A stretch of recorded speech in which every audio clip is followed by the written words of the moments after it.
Hello! Welcome to another Triad Gamer stream. I am Nick, your host for many a Monday so far at this point. And as one of the Triad Gamers, I will be playing some Magic: The Gathering today, because I haven't played that in a couple weeks. Because we kind of been switching off between Runeterra and Magic. But before we go there, you can always check us out at triadgamers.com to see some of our content, old videos. There's a lot of Magic content on there at this point. And you also can find us at any of those social media platforms: Twitter, Instagram, Facebook. Interact with us at Triad Gamers. Another thing I will mention, as more of a serious note, and we're kind of starting all streams with this at this point, so if you've been here before, you'll know. But September is Suicide Prevention Month, and we don't have any direction to support us or any campaign to support, for support in this in particular. But we do like to highlight the Trevor Project for the great work that they do. And if you do have anything in particular that you would want to either support us or send support, we recommend that direction.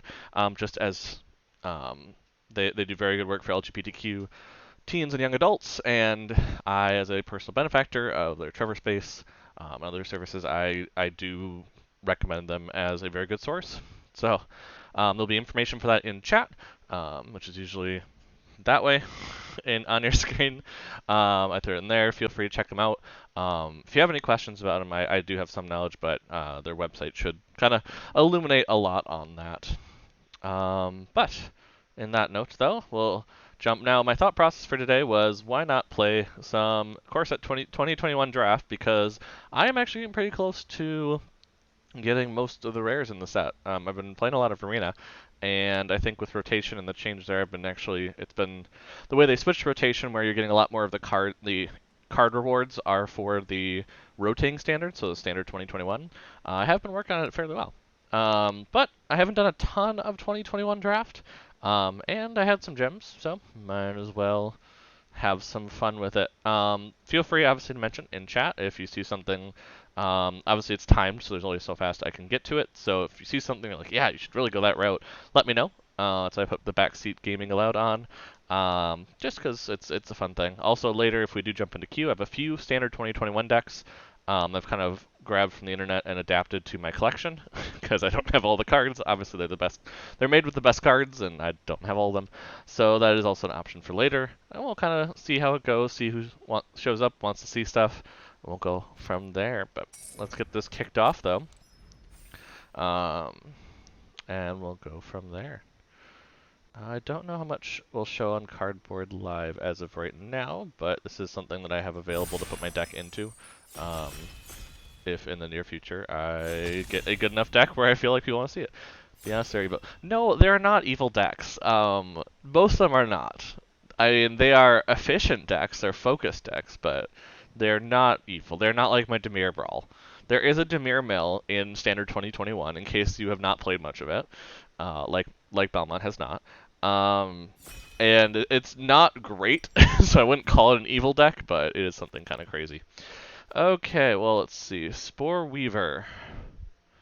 Whenever it's dealt damage, you create up. Okay. You know what? I haven't. Can I pull together a flying deck? Because I have been very interested in the Azorius Flyers, and having that pack one, pick one would be very good for that. Because I don't. I get where the power comes from this, but I don't know if it comes in draft. I know it comes in constructed for sure. I could see where that could be good. But I don't know if we have enough payoff on that. Yeah, let's go with it. I'm going to go for Azorius Flyers, kind of start there. Put my pivot in already. And then we have nothing that goes with that.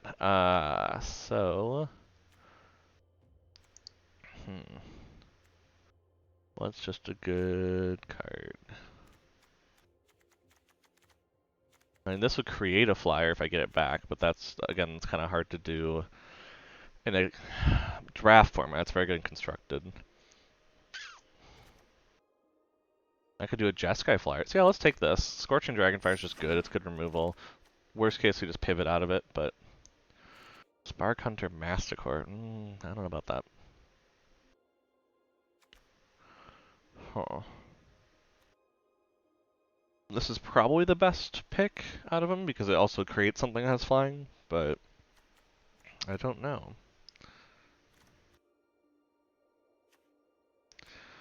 We're not really getting what I would hope for, but yeah, let's take the flyer, even if it doesn't do anything elsewhere. The life gain enchantment, yeah, that's not exactly helping. Well, we could dip into Esper Flyers for a Fetid Imp, but that feels a little crazy. No, I think it's better just to go with the Roman Ghostlight, because that's going to bounce something. So, that's probably pretty good to grab. We have Concordia Pegasus, so that's a nice low mana flyer.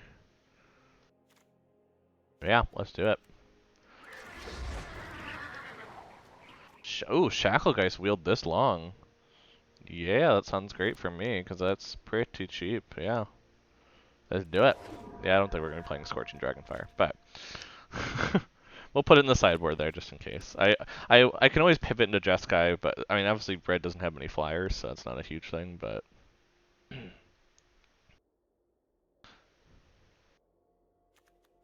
but no, it's not bad so far. We're getting some flyers. Sanctum is pretty bad for us. It's probably better just to go with the Opt. Yeah, that gets us some good card selection. Red does, they're just expensive. Yeah, there's not a ton I think in M21 in the core set 21. Because I don't think there's a ton of dragons in here if I remember correctly. But that's where I would expect it to be basically. Yet again, none of this is crazy good. Hmm. This is alright, but not great for the deck we're doing. Let's just take Radiant Fountain then. I'll take Cancel, why not? Let's get a counterspell in there. Never hurts to have a nice little counterspell for some bomb rares that might come down.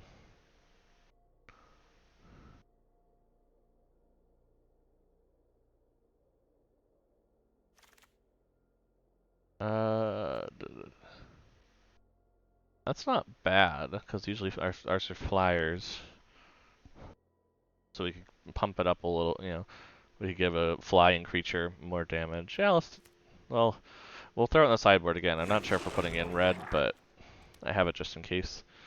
Uh, that'll be the same kind of thing, but that's pretty expensive. Well, let's put in Frostbath for right now, but we'll put it in the sideboard. I don't know. Celestial Enforcer is pretty good for us, though, because that is a 2/3 that can tap something if we have a flyer. So yeah, let's put that in there. It's a nice little blocker, worst case. This for collection. And Duress, which we're not probably going to play, but I'm seeing him wheel a lot, so I'm not really worried about other people playing him either. Pursued Whale, I feel like I have to play, just because if it does go down, it's so good, but getting up there is going to be very difficult for us. Ooh, Mistral Singer might not be bad.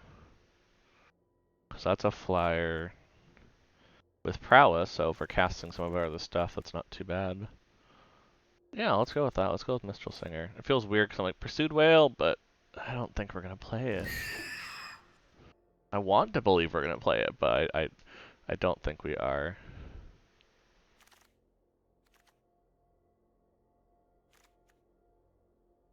Rousing Reed's not bad because it gets us a card advantage plus gets us extra damage. Although, ooh, but Vryn Wig, yeah, I think we have to go here. Get a nice little hate bear kind of thing going.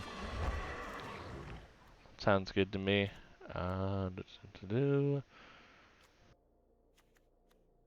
Silent Dart's not terrible for removal, but it's not great. Revitalize would get us a card.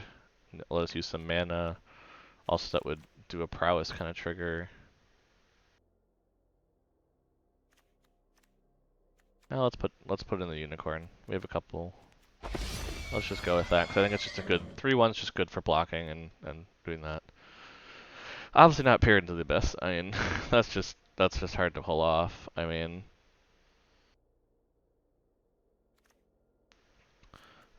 we could do rousing read. I don't think we took it the last time, right? Yeah, we didn't. So let's do that, cause yeah, it might give something redundant flying, but it's still +1/+1. Um, well, we're not playing green, so that's kind of a waste to pick that.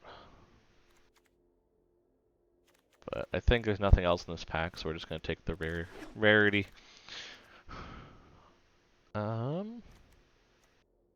We could just keep going the route of of aura flyers.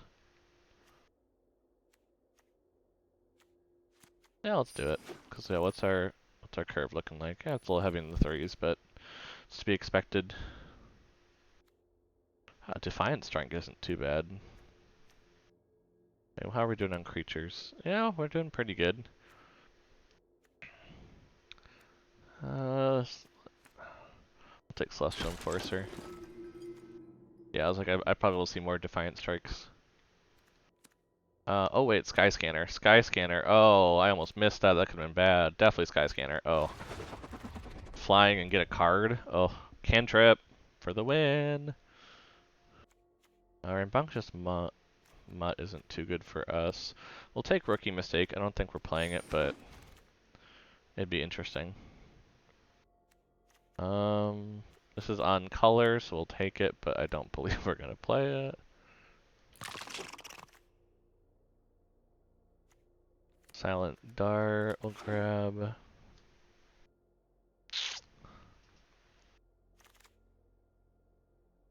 Yeah, we're not gonna take any of the other ones, so we'll just take Peer in the Abyss for the rare. Because why not at that point? Oh, we had a Celestial, and a Sky Scanner. Did I miss a Sky Scanner earlier? Okay, well we need another one, because that's just too good. I'll do that for the Vault Progress. Okay, what's our last one? Come on. Chandra's Incinerator, well that's not on at all for us. Angelic Ascension would be fine if we're targeting our own stuff, so we're creating a 4/4 Angel and sack a creature. That's not terrible. Ooh, Lofty Denial though. Lofty Denial is good for us. There we go. There's that counter spell we're looking for that is much better than cancel. Wait, we're in Madison and Wisconsin. What do you mean it's Wisconsin Crab? Is that what people are calling that card? Wisconsin Crab? Because that's not the actual name of it. I don't know if you know that. Shocking. Let's see. Selfless Savior isn't bad. Do we really take it? I don't think we can take a third Sky Scanner. I think we're gonna take another Opt. Yeah, we're gonna take another Opt. Oh, is it the official LRR nickname? I don't remember that one. Ooh, the Gaggle Master. That's really good for us. As much as I want to take Conclave or Gourmand. Oh, but Swift Response. Nope. Take the Gaggle Master. I think we'll get a Swift Response at some point. I'm sure. Capture Fear is not bad in limited, so we can take that. Another Varin Wingmar might not be bad. Yeah. It just makes things expensive for people. Oh, and there's another one. Oh.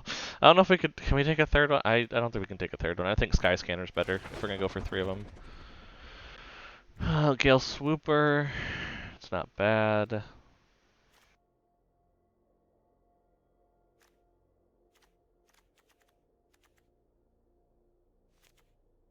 We already took a dub, right? Yeah, that's not gonna be good.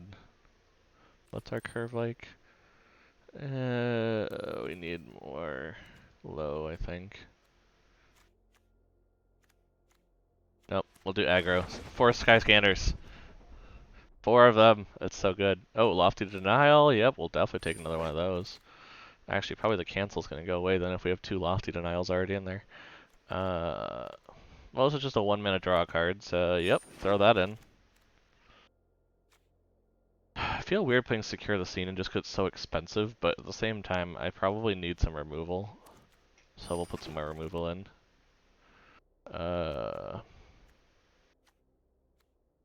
Wall of Ruins, that seems good. Throw it in.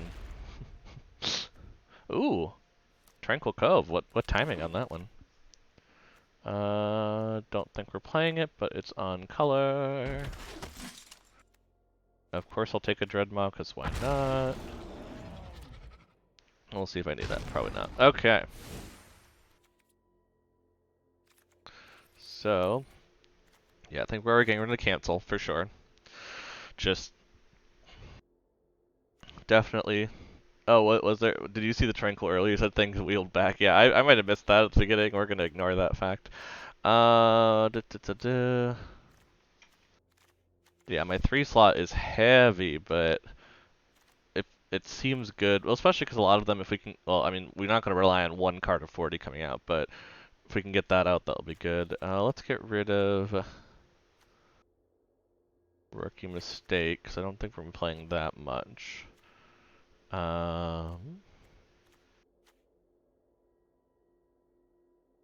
What else can we lose? Daybreak Charger. I don't want to lose another 2. I need to look at the 3s. Look at the 3s. That's what you need to look at. Probably don't need 4 Sky Scanners, I'm going to be honest. Probably don't need that many Celestial Enforcers.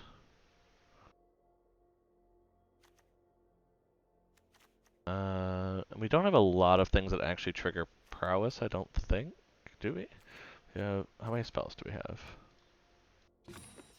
We have 9, yeah. So I don't know, and I don't have any other prowess kind of setups.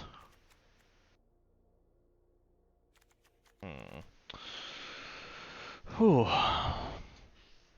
It's always tough when you get to 41, so I'm going to ignore that and go and look in here at my sleeves for a little bit. Because that seems like a better idea. Let's do the Ugin sleeve. I haven't actually used that much since I got it.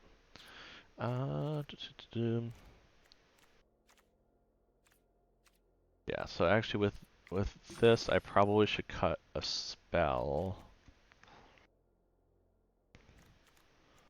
I think Arousing Reed's just, since we have so many flyers, it's not as good. So we're going to do that. We're going to call this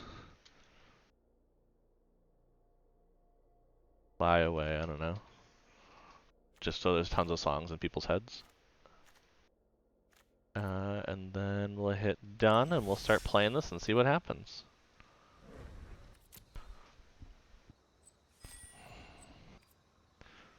You monster. You know, the funny thing is I don't know which song is stuck in your head. That's the important part. I just left it open for interpretation. Because that fits a few that came to my head right away. But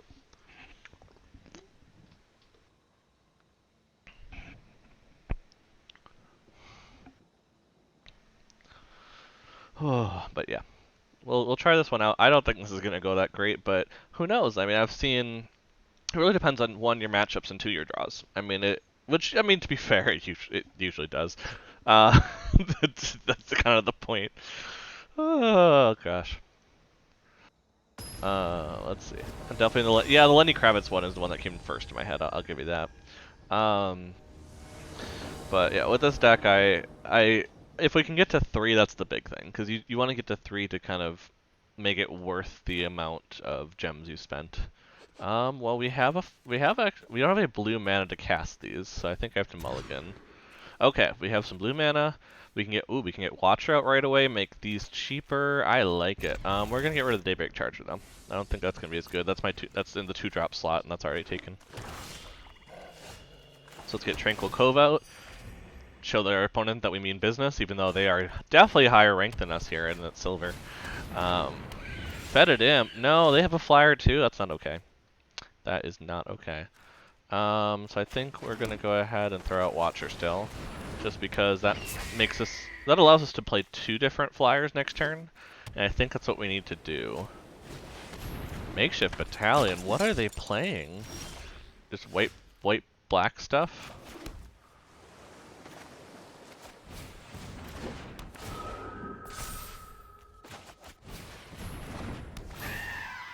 And the nice part is I can attack because they have no mana to make Fetid Imp actually be Death Touchy. So I'm just going to hit for 4 because that's how scary Watcher of the Spheres is. The nice part is I can actually bounce the Imp and slam if I get 1 more mana.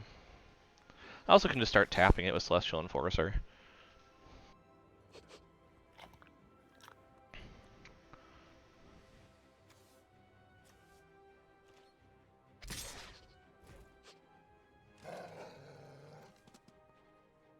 They have something. They have to have something. I don't trust it. I don't trust it. Okay.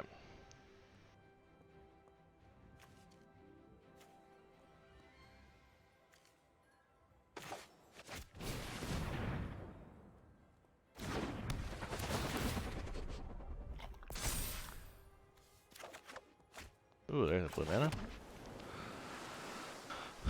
And you know what? We really don't have too many flyers left at this point, so I think we can just slam, and if they're willing to lose their Feathered Imp, I'm okay with this. Because at this point, I think I have the advantage. Maybe they'll forget to activate Feathered Imp. Nope, they won't.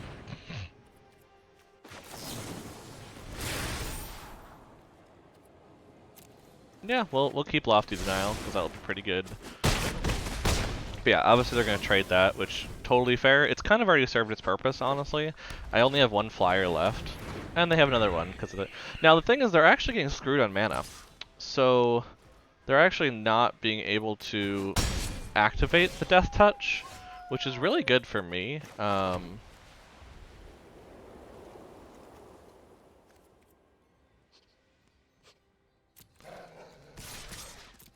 We're just going to aggro them out. We're on a clock, and it seems to be working.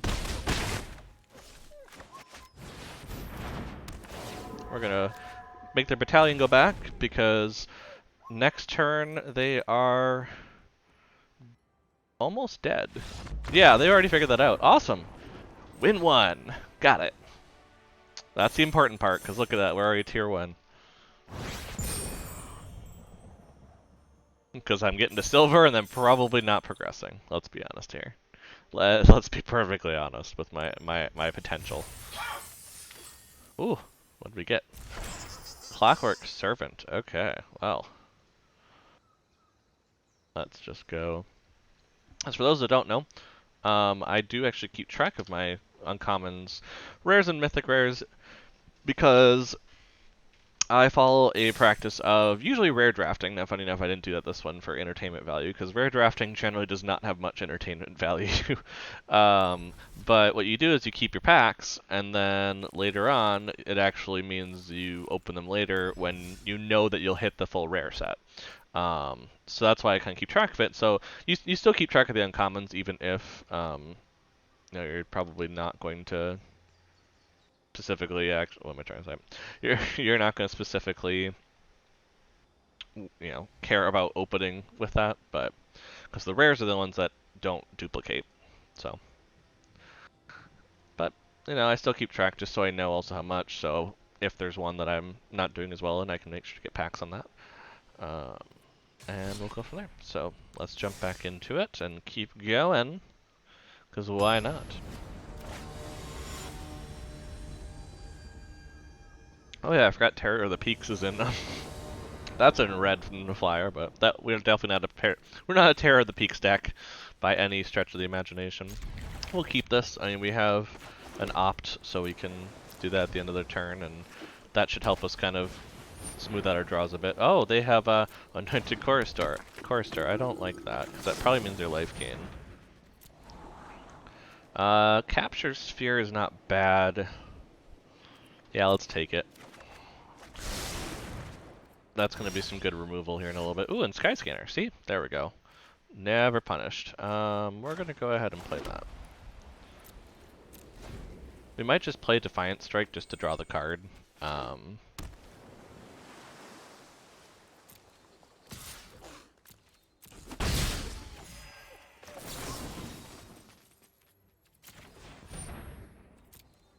Do it after the attack, That's the best to do it. Ooh, there we go.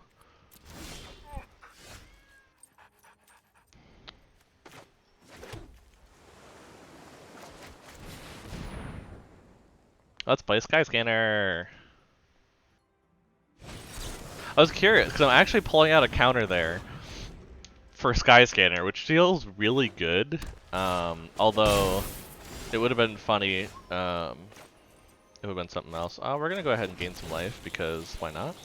And then we're going to put out a Vryn Wingmare, which is going to help us it's not gonna help us race. I'm not gonna say that because for sure it's not. But the Gecko Master would get us 4 life, so that's not terrible. It's also a 4/3 in the air, which is really not terrible at all.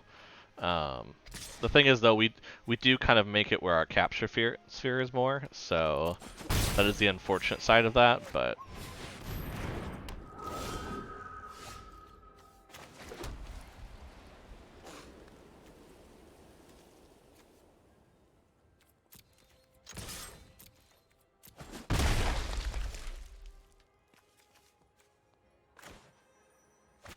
Let's do that. Make them think I have a counterspell.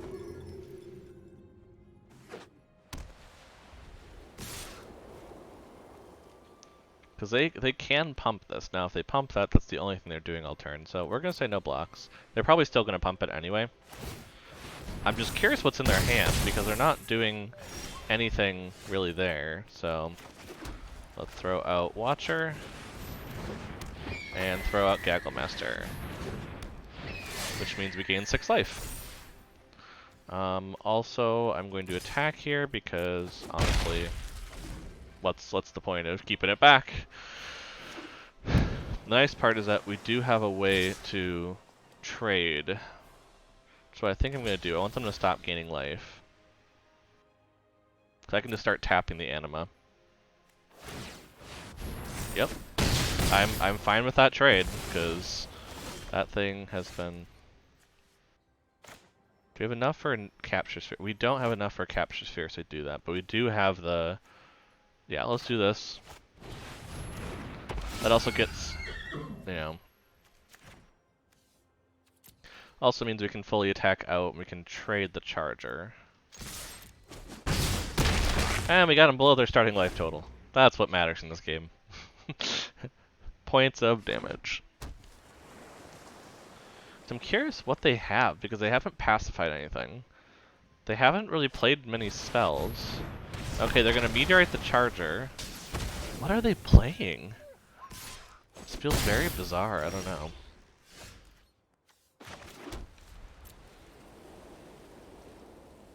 Yeah, let's just keep smacking face, because...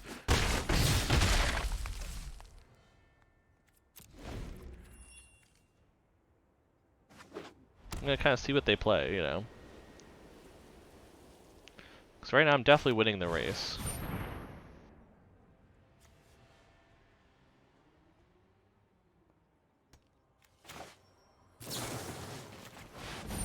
Let's do that. Because then I can just start tapping the Watcher of the Spheres that they stole from me.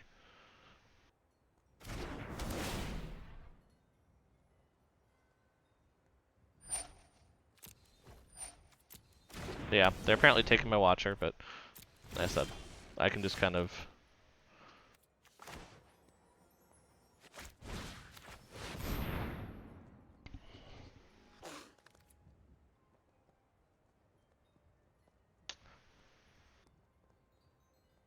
No. They do have a Lofty. Okay, I was curious they had a Lofty, and I kind of pulled out. So they have a lot of Lofty denials. So we're just going to attack with the Bryn Wingmar then.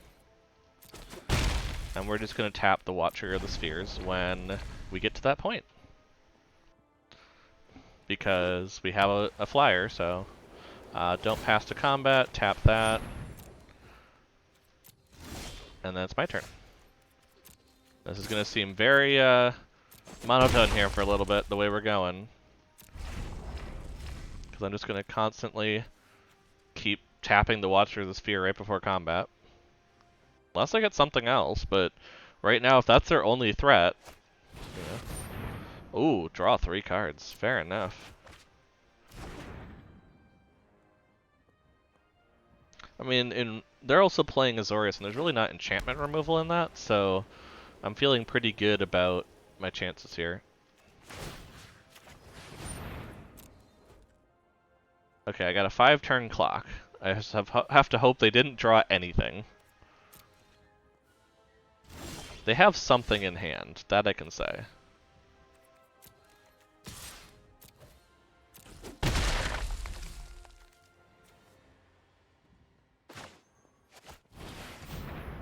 We're going to play another flyer.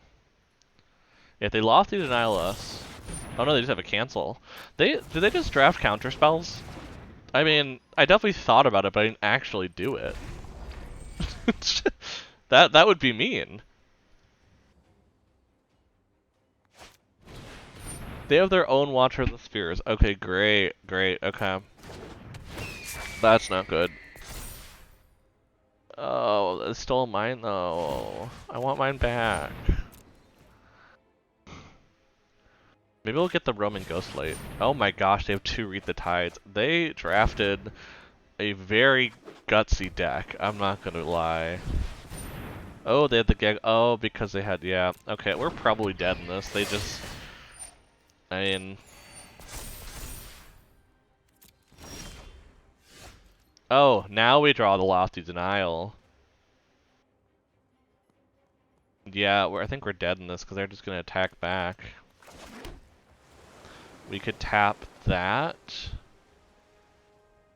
They're gonna block there. Yeah, no, we're behind the curve. There's no way to get out of that mess. It's whoever got to their card draw first, and they definitely got to it. Especially because I used all of mine early because I just needed to get to cards that I could use. So 1 and 1, not bad, not bad.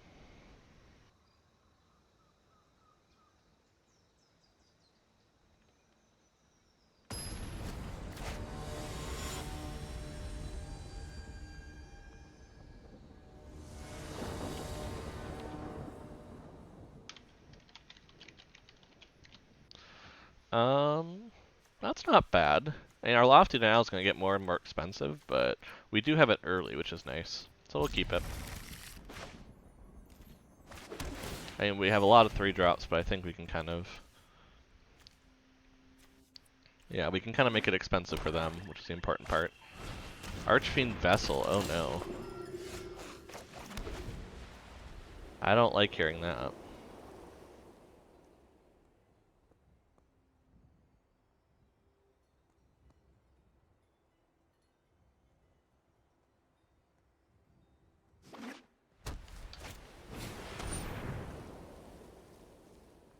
Daybreak Charger?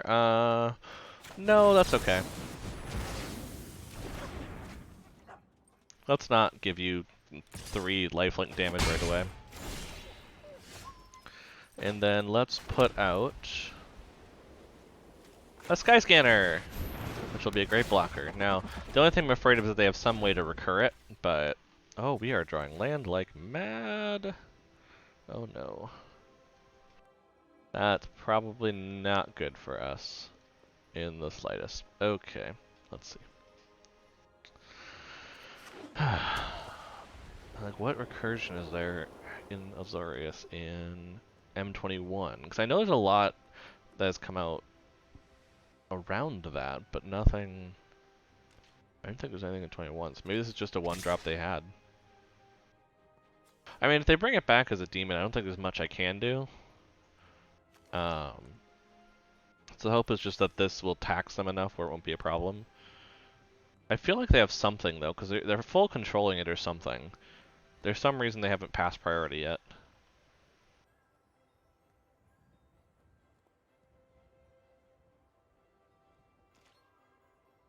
And that does not make me want to let them have the block, because they have something. I don't know what it is, but they have something.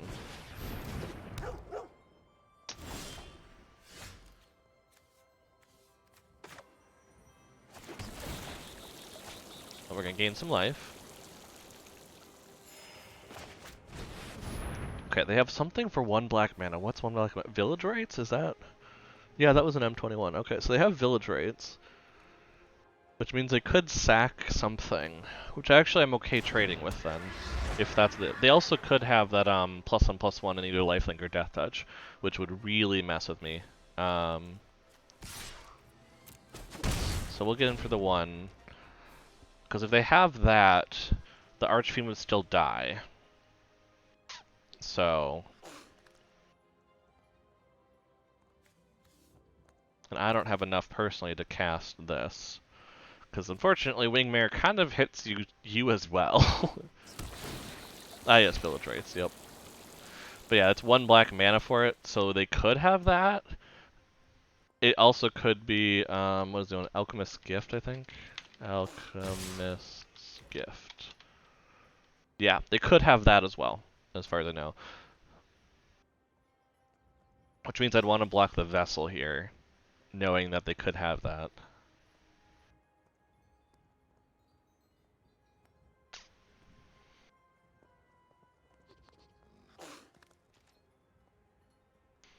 Yeah, let's block it. Let's see what's going to happen. Because like I said, I don't know which one of them they have. Now, if they have Village Rites and they sack it, they've now spent 2 mana, to do it. They have something. They're not willing to do it, which makes me think that it's actually Alchemist's Gift. Because that would have been terrible to do at that point.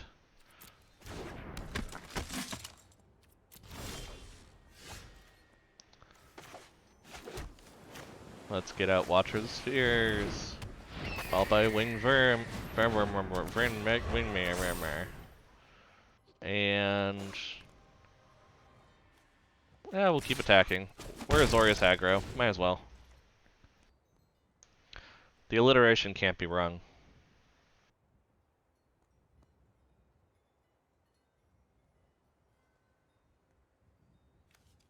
Now the nice part is that the white bird token that they're creating should be a pretty easy block for me. Now the only thing I'm afraid of, and this is the same thing, is if they do have Alchemist's Gift, if they give that to the bird token, they're going to remove something. Ooh, double Radiant Fountain. You'd think they're a life gain deck with something like that.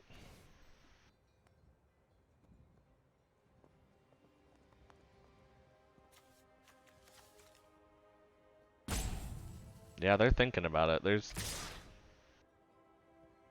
something going on.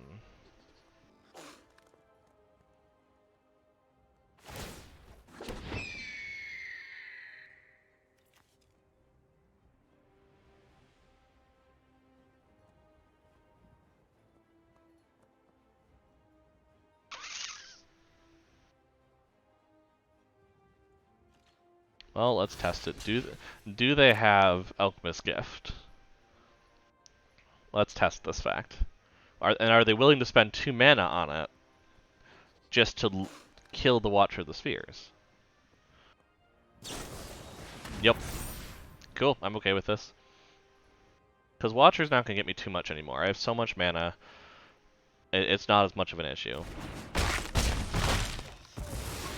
There we go. Okay, so I have Defiant Strike. I think I'm just gonna... because I could hit the Falconer Adept. I think I have to hold back. Which is not what I want to do, but sometimes it's what you have to do.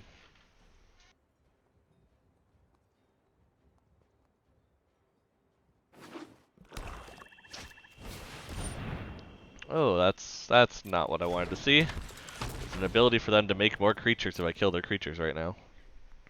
Ugh.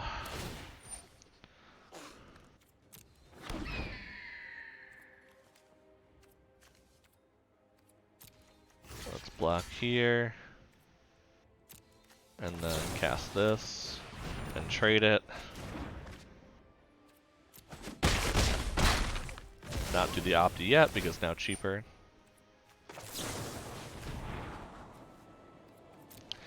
Sky Scanner, guess we'll just replace it as a card. But it's not looking good for us. This one's rough. This is what I was saying. Wow, we are drawing a lot of land. This is what I was kind of mentioning regarding the... Oh my goodness, all the land. All the land. Ugh. Yeah, I think we're not gonna get anywhere if we have just land and 2 Sky Scanners. We're not getting anywhere. We're just not getting the aggro edge that we would need.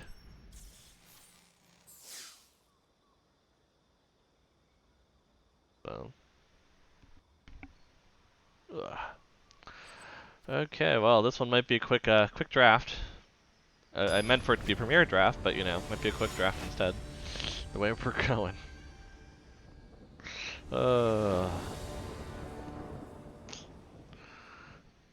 Oof, this is a rough one. Well, let's do it. And we got some Not removal, pseudo removal. Short sword? I haven't seen anyone draft that. Oh, we got an opt. We got something to play turn 1. That's what's important.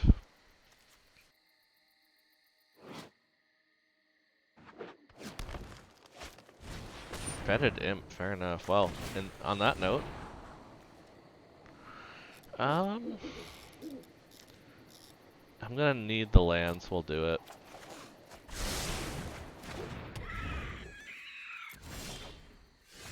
Ooh, Watcher of the Spheres. I like it. Perfect timing to make all this stuff cheap. Cheapy cheap. We can go Skyscanner and hold up Defiant Strike then next turn. Feline Sovereign. Doesn't do much for them, but...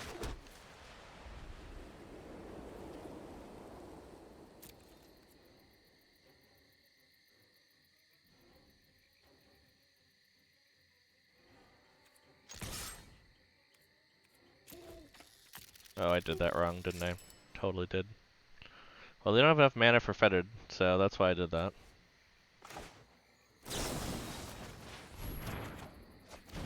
Oh, wow.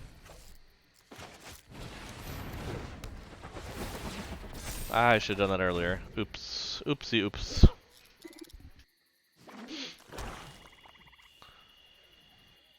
Destroy up to... So they're gonna destroy the Skyscanner, aren't they? I just realized that.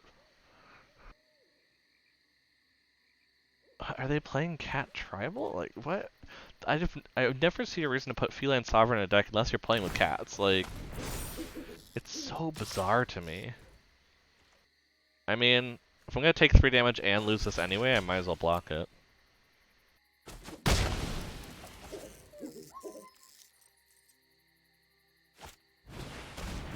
Wow, there are a lot of equip kind of style things apparently. Let's see. So I think if we play this,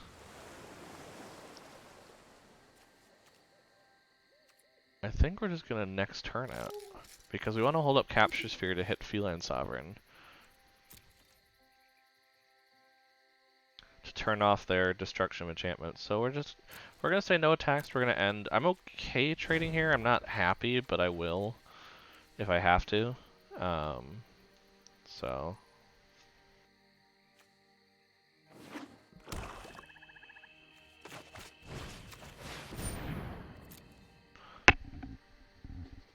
They're in green-black, so I presume they don't have a way to deal with this. Which is what I'm kind of hoping on, because I have a lot of ways to deal with things, but... I also made it so the short sword can't be re-equipped onto the Fetid Imp, because they can't do that during combat. Ooh. I mean, it still taps it, so I guess that's something, even if it means it doesn't stay tapped. But it is kind of annoying, for sure.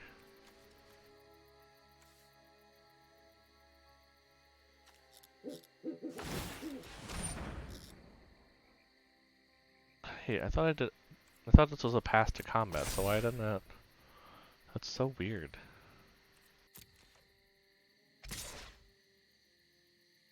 Huh. Okay. Well, I thought I did that right, but maybe I didn't do it quite on the trigger the way it would need to be. Can you put a stop on your own combat? I don't think so. On moving to combat? Well, when in doubt, throw out a bunch of stuff.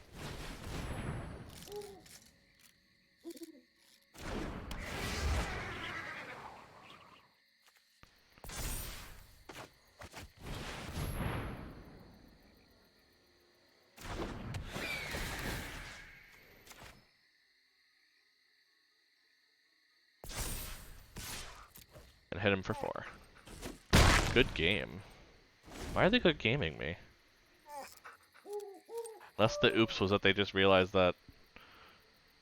I don't know what they're realizing. They're acting really odd. Oh, because they wow, that's a card. That explains the good game. Okay, now they're just taunting me. So, nope. Mute you. I'm gonna ignore you. But yeah, I am out of cards, which does not help because I'm full of land again, which, again, I just am amazed at how bad my draws are because I should be throwing 2/3 chance right now to be drawing anything but land, and yet I still draw land. I don't know.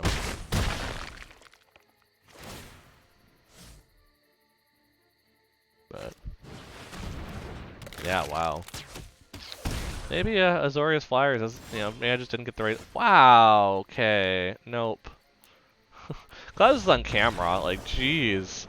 I even said 2/3 chance not to draw land, and yet there it is. Wow. The odds do not like me. Maybe I should switch over to keys then. Maybe that's a sign at that point where I should just be switching to keys. Jeezy Pete's.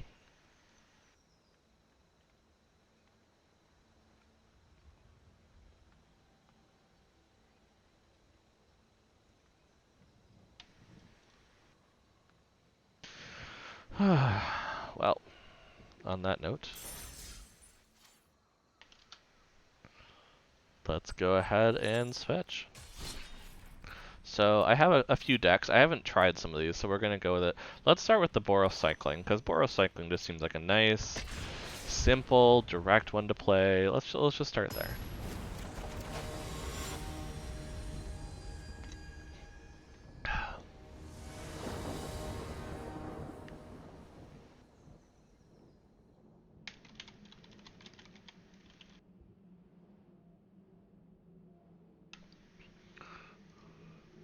Go. Just had to update my title so it's matched.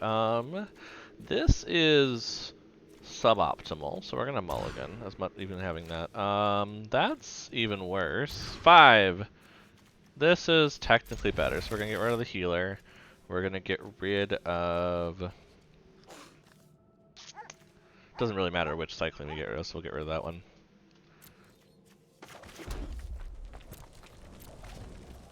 But we'll go ahead and start cycling. Riding, I want to ride my bicycle. I want to ride my bike. I want to ride my bicycle. I want to ride it. Something, something, something. I don't remember.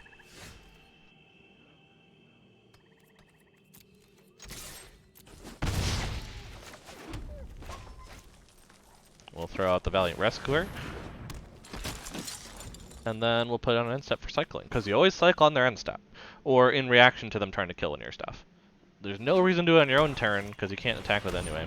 Bastion of Remembrance. Fair enough. And then we'll cycle this. Which will deal them 1 damage, and I'll get a 1/1 soldier.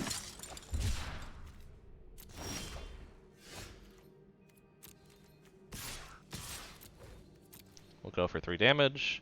They'll probably block the 1/1, because that's going to heal them.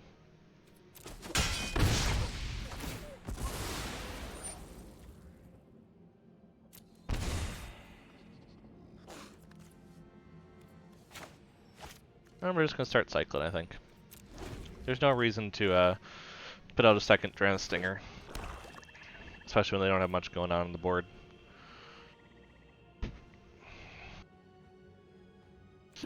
Plus we have a Zenith Flare, so the whole point is to not do much.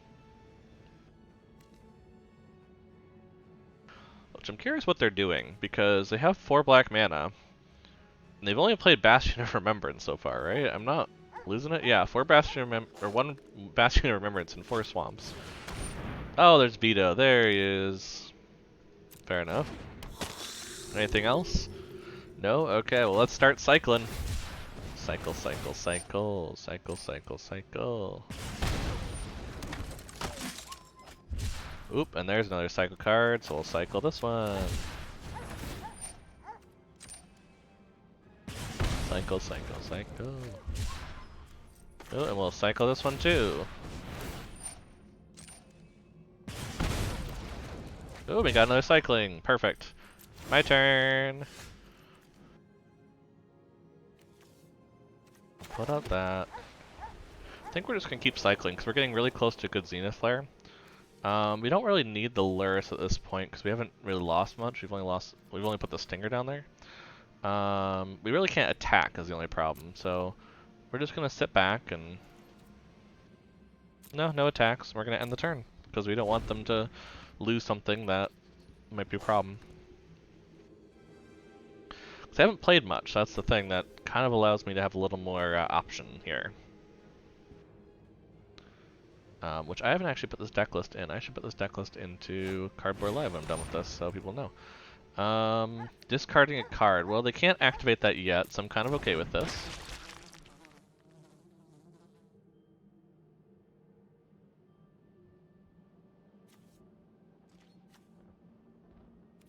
Pass to attackers. Because they attack with Veto, I'm totally going to make enough soldiers to kill it. I mean, yeah, they didn't. Because, like, that's just the better way to do it. Okay, cycle, cycle, cycle. Again, we're just trying to get a big enough Zenith Flare to hit him. That's the plan.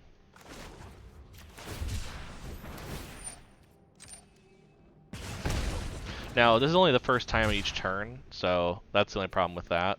So we might actually wait to do Flourishing Fox until this turn here.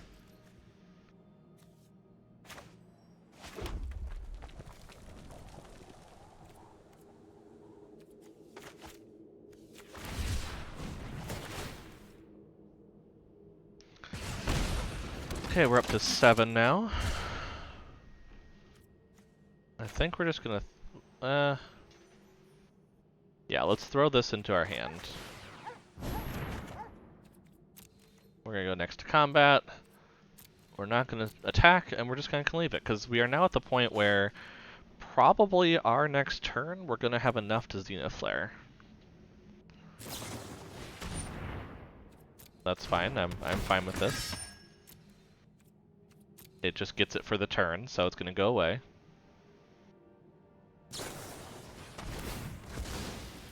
That makes sense. Yeah, I was wondering when they'd do something like that. Now they're gonna start healing, which is a little annoying, but at the same time, I'm not as worried because we kind of have some options here.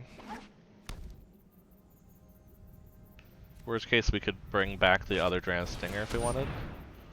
Ooh, they have a Laris now. Interesting. Do they have something? They have the Steward, I guess. Which they could keep sacrificing. Fair enough. But I don't think they're in a good spot, because I'm getting close enough where Zenith Flare is enough to kill them.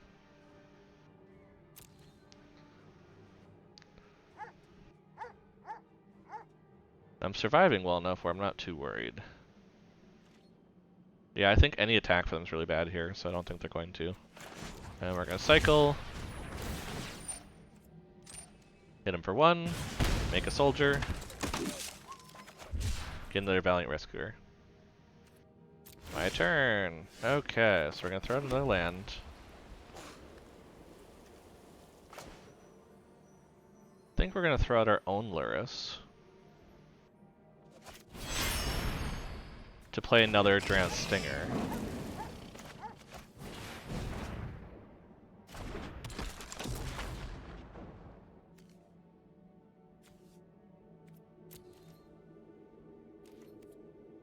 We're not going to attack, we're just going to hang back. Because we now have it where they're going to take 2 damage every time we cycle, which means that this is even better. Now next, we have the option where... Why did they do that? I guess they could replay it next turn? It's just that can sacrifice itself, so that seems really weird that they would use Village Rites on that and not like the Black Lance Tarragon. Tarragon's very different. But that sounds like an amazing Black Lance Tarragon. Sounds like an amazing spice. Let's see. Okay, so they're probably going to play Liliana Stewart again, which is fine, because we're not having a problem with that. Worst case, we're going to get rid of the Rescuer, but... Okay, that's Rated Scorpion. That's fine. You think they would have kept the Village Rites for that, but... Fair enough. Whatever floats their boat, I guess. Malefic Scythe. Okay, that's pretty good, actually, for this deck. I'm just more confused why it's just coming out now, unless I only just drew it, but... Okay, you're gonna put it on there, which means it's a 2-3. Fair enough. Can't attack with it or anything, so... That's only equip 1. Okay, so you're gonna kill something. which is gonna hit me for a lot. Now I do have Zenith Flare, which is why I'm not as worried about all this damage I'm taking, because... Especially because they've played 3 Village Rites already, and they have no other sack outlet. Right? Yeah, 3 Village Rites. So they don't have another sacrifice outlet for that, so unless they're bringing back the Leona's Steward... Yeah, they're bringing up the Steward to do it. We'll just cycle now then.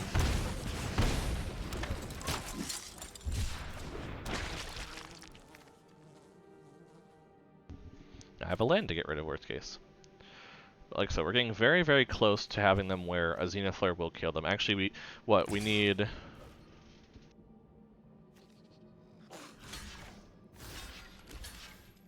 I mean, that sounds like a great block for me. Are they really that worried about... I mean, I guess I lose that life too, but I have a Zenith Flare, so... Weird choice, for sure. We're gonna play another white mana, because we're gonna bring out, actually, the healer now. We're gonna cycle on this turn.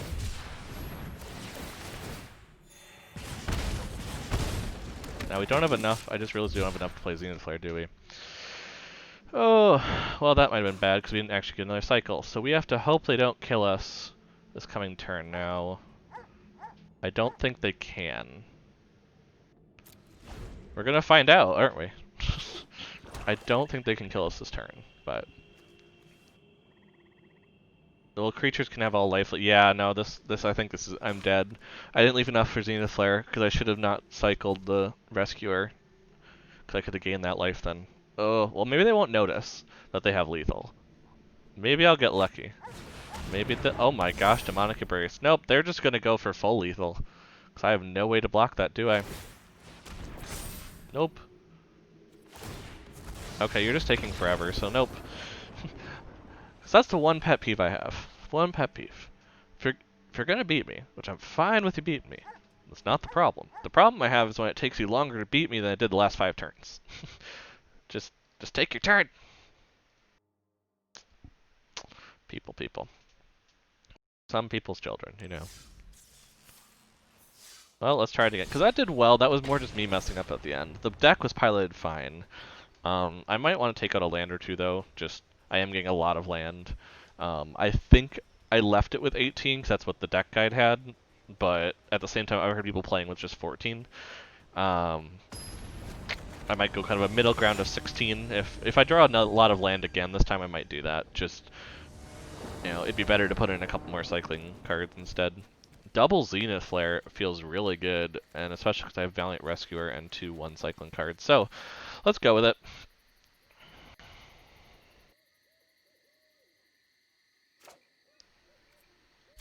Let's try it out, shall we?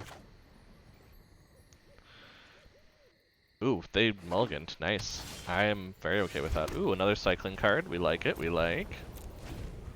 Because now we're just going to start cycling on alternating turns. And Lucky Clover. Okay. So we're playing a Golgari Adventures deck? I haven't seen the Golgari version, I'll be honest.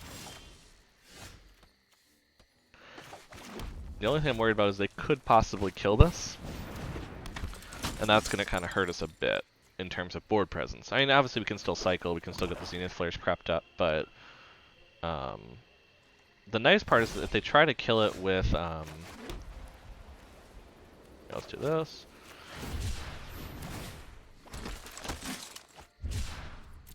If they try to kill it with the conventional Murderous Rider, which would be probably an Adventures deck, they actually will lose their Murderous Rider unless I had multiple things. So now I know they don't have that because they didn't cast it after I had 2 things last turn.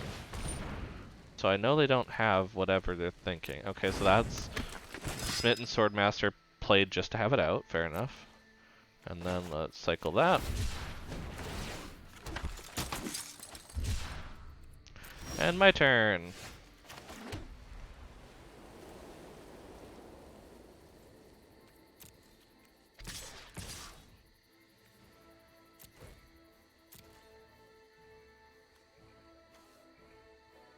Are they going to trade their Smitten Swordmaster? Nope. Fair enough. Have I done this yet this turn? No, I would not have. So let's do that.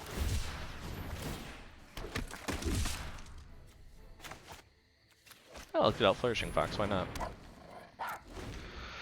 Because then I'll cycle this turn and I'll start getting Flourishing Fox up to a great level.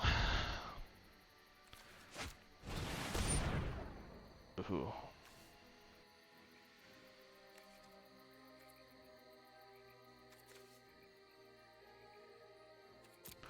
Don't know if I can do much about Questing Beast, so I think we're just going to leave it. It's going to hit me.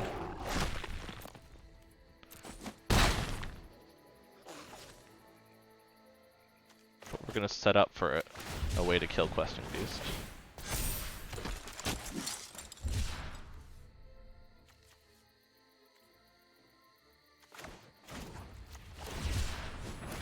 Let's keep going. There we go.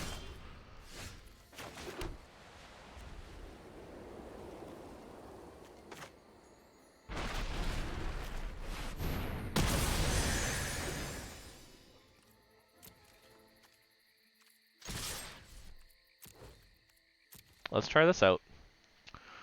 See how much damage we can do to them. And then... yeah, we're just going to end the turn there.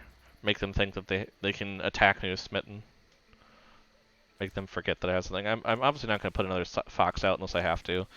It's better to cycle these at this point. Fair enough. Double 1/1s. Then probably playing the Lovestruck Beast, I presume.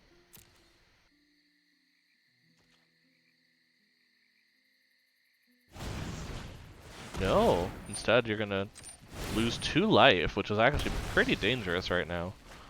I mean, I guess they don't know I have the Stinger, I guess, to be fair. Okay, then they're gonna play that.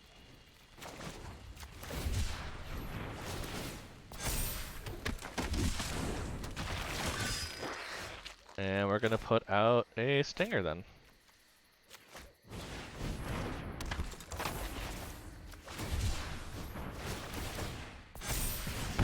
Kind of looking for a land, honestly. Oh wow, nope. They took that as I'm probably going to die, which I'm okay with. I mean, I did have them in Zenith Flare range, I just didn't have the mana for Zenith Flare until my next turn. So, but hey, I'll take it. It's a win. So what we're I'm gonna start keeping track just so I know what decks I feel are good. So the Boros cycle win lose is 1-1. And one of them I still like I said, I feel like that was my loss, but at the same time we were in a really bad spot. So yeah, let's just keep going.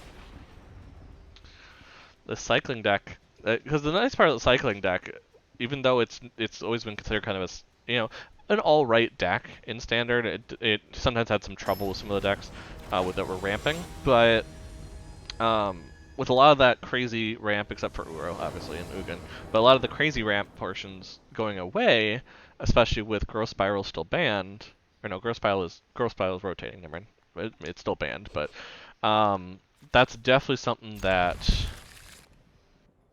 allowed this deck to thrive now, because nothing goes away. All this cycling stuff, I mean, yeah, there's obviously I think there's some in Amonkhet, and there's some in Historic, that might improve the deck, but generally, compared to standard 2020, this has not changed.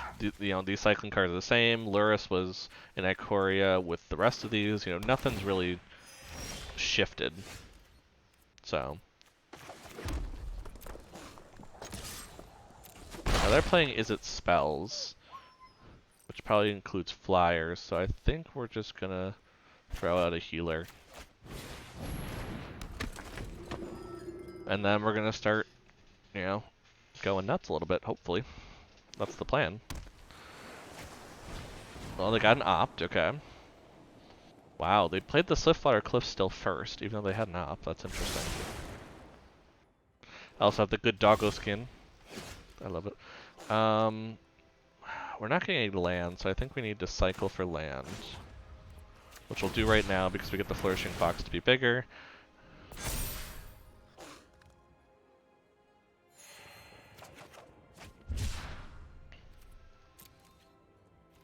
We're going to attack with both. Hit him for both. Then end the turn. Because it would be cool if they tried to shock the Flourishing Fox, and then I cycled to make it bigger. Frantic Inventory, fair enough, fair enough. I don't think I need a second healer, so I'm probably going to cycle this, honestly.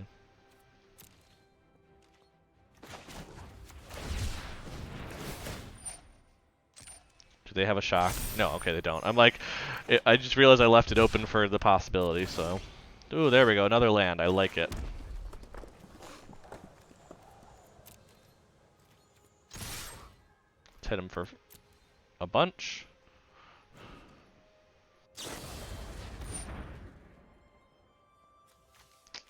Fair enough. Still hit him for 2. And we're going to put out a stinger then. We're going to end the turn.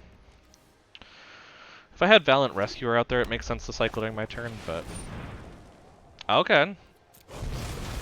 Well, I'm glad I didn't get rid of some of my stuff.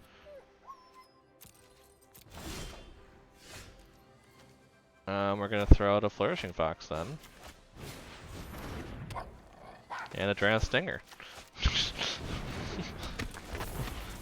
And I still have some cycle stuff, so... Oh, are they a mill deck? I mean, so far they've played draw cards and mill, so yeah, maybe they're a draw and mill kind of strategy.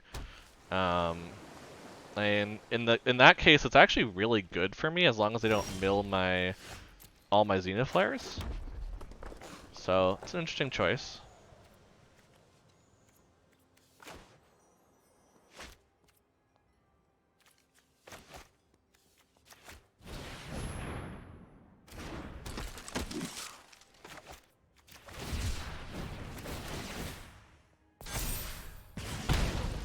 So much value. It's Boros value too, which is crazy. Did I play land area this turn? Yeah, I did. Okay.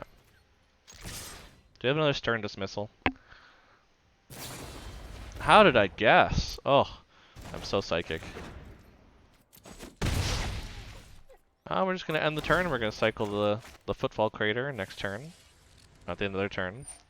But yeah, like I said, as long as they don't hit our Zenith Flares, we're good. Nope, they haven't hit it, so they're just constantly putting stuff in our graveyard with cycling.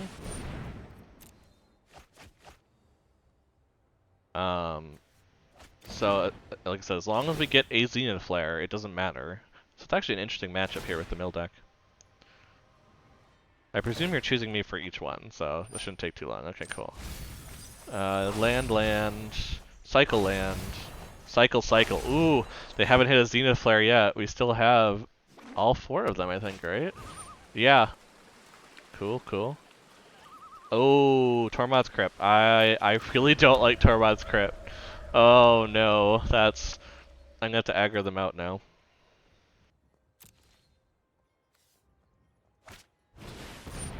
That's another tutelage. Okay, well, they're really going for it.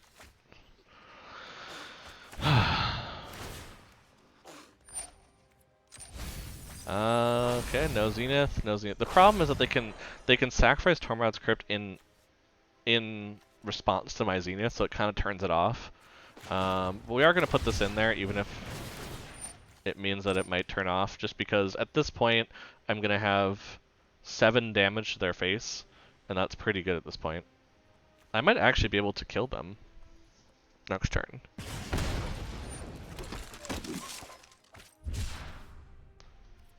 Because they don't have any mana left. So let's throw out this. Let's hit them for 7. And I have 3 cycling cards, yeah. I'm going to kill them this turn. So let's first cycle with this.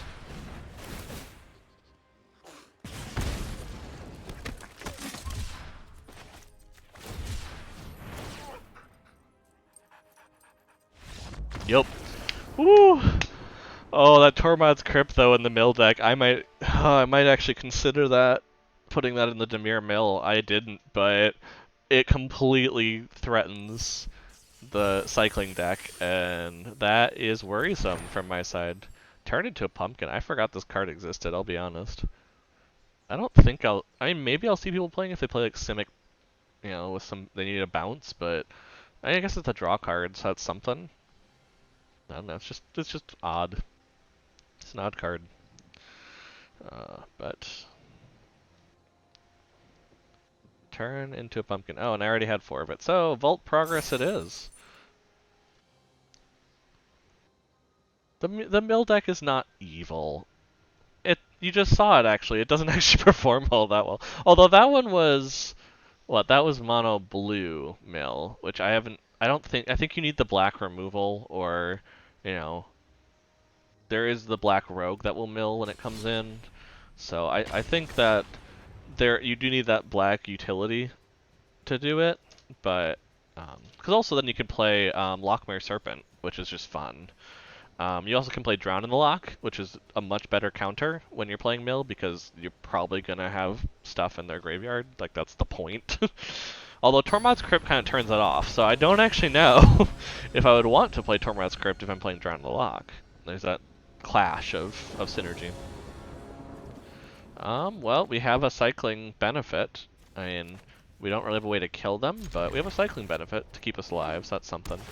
And especially because they're playing Garul, so, you know, this might be a good thing to have out something that's going to heal me a little bit.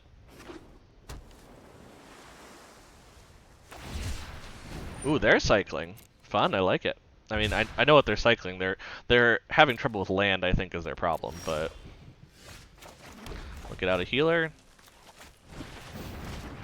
And now we just have a bunch of cycling, which is kind of where you want to be. I mean, I'd like to draw a Adrenaline Stinger as well, but I have a Zenith Flare now, so that's something. So we're going to attack, because we don't have to play this on our turn.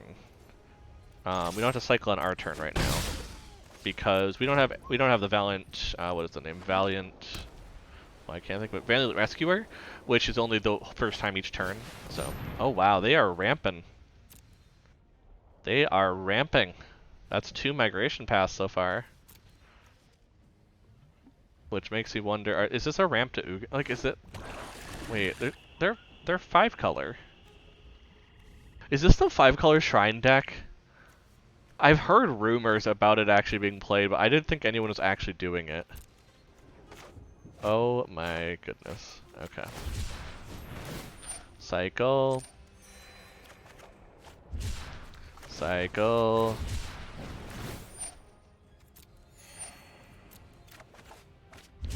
Cycle. Look at that. We already have 3 in our graveyard. Just like that. Oh, and there's the Stinger. That's perfect timing. Okay, cancel. We're going to attack. And play the Stinger.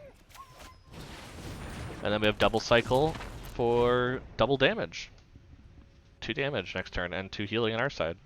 Yeah, it has to be the Shrine. What else is being played? Yeah, Sanctum of All. Yep. There's the Shrine deck. Now, this doesn't do anything yet, but it will start searching for their shrines, so... well, we're definitely going to start cycling now, then, before you kill that.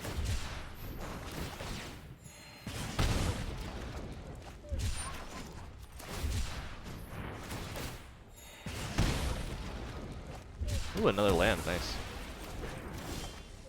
Ooh, a double Zenith Flare, that's even better. Well, we're going to hit him. And this is the interesting part. I don't actually know how the 5-color shrines and the cycling deck work together, because my first thought would be that cycling would just completely work around the shrines.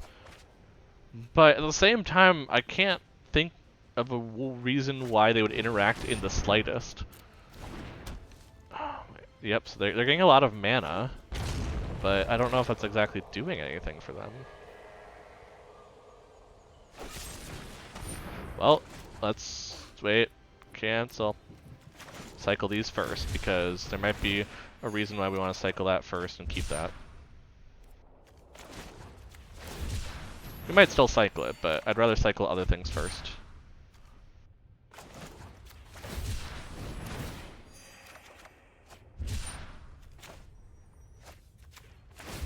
Because at this point, I think we're just trying to rush to a Zenith Flare.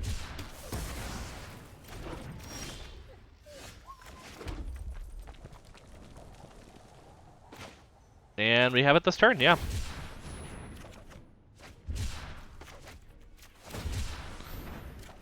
Question is, do they have a counter spell? We're gonna find out.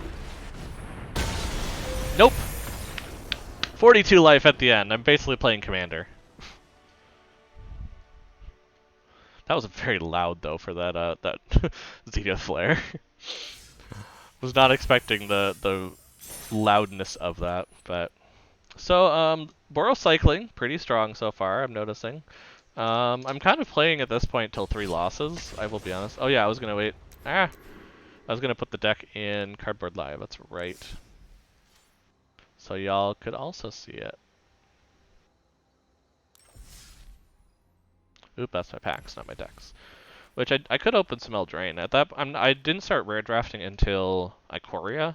So there's a distinct, that's why I'm so good on the, for instance, the cycle deck here, even though the cycle doesn't have a lot of rares. But at the same time, I'm terrible when it comes to um, stuff from Eldraine for milling or Theros. I'm pretty good on enchantment side, but everything else is new.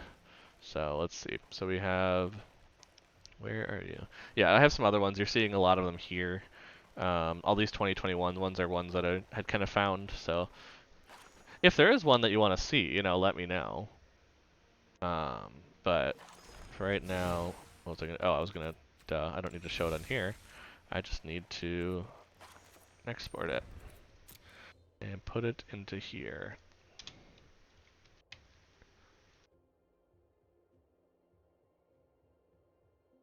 The only annoying part, and I don't know how to fix this because I haven't seen a way to do so, is that it puts it all in the sideboard for some reason. And I've never fully understood why on that, but we're gonna cut that out. We're gonna move this over. I am a professional, see? And put that, oh.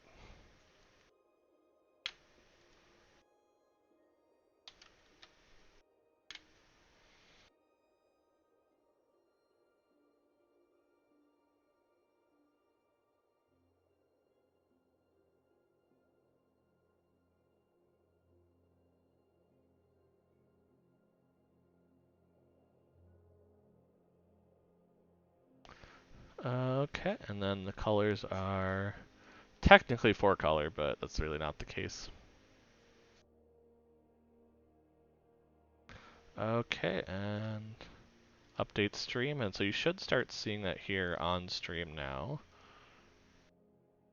It should have it start showing up. And yep, I've confirmed that now, so there you go. Now you can at least see the deck list that I'm playing. I know there's a way to actually do it where it checks for it, and I need to apply for that, because I think they work with you to set something up. I just have not done that yet. Ooh, salsa. Smelling the salsa from the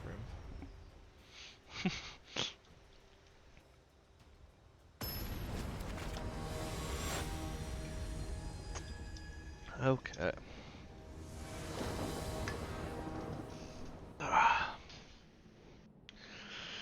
Well, we got a stinger and we got his flare, so that's all we need. That's all we need. Oh, Rakdos, interesting. Okay. Let's put down a red. They're still not gonna know what we are. They probably think we're mono red, honestly. Because I've seen people really trying to make mono red still work. I think it's okay still in rotation, but they lost a lot of enablers for sure.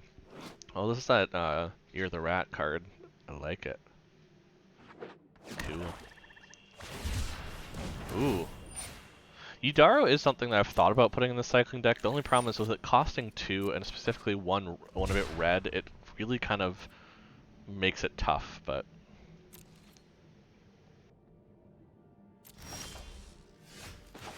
throw out the stinger. Hopefully they don't have an eliminate, because that is a direct that is a very good card against us.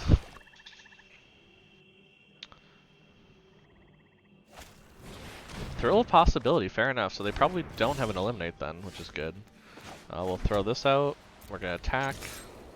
And then we don't really need to do anything this turn, so we might as well just save our cyclas for the next one.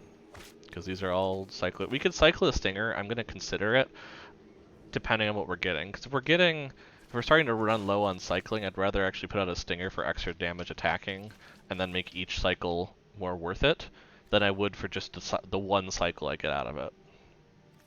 But having Xenoflare and the mana for it is pretty good. We haven't cycled anything yet, but we're about to cycle 3, which is going to help. What do they have?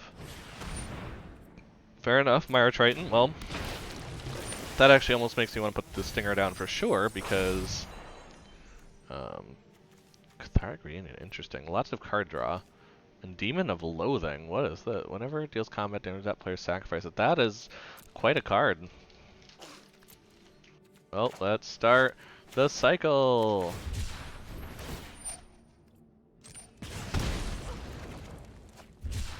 Well, we got a land. That's already not great. And another one. On Flourishing Fox. Okay, we're probably going to cycle the Flourishing at this point. Just now, yeah, them having Myra Triton there, I think I'd rather play out the second Stinger. Save these for cycling. And then I'm just dealing 4 damage for each cycle I'm doing, which feels pretty good. I don't think I played out a land that turn. That was my mistake, but oh well.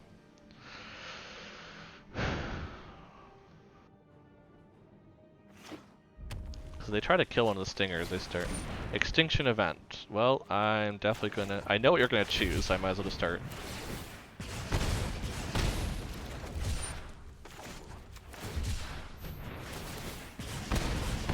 They're gonna make it where it doesn't go to the graveyard, unfortunately, and that's the unfortunate side. Now they do hit their own Myra Triton, which is nice for me. I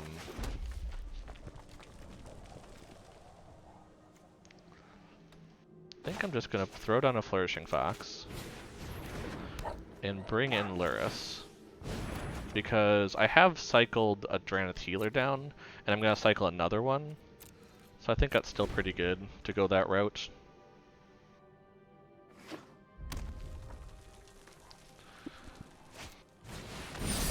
You may choose a creature card from a graveyard if you do return it. Oh, so they're going to bring back... Oh no, they're going to bring back Demon, aren't they?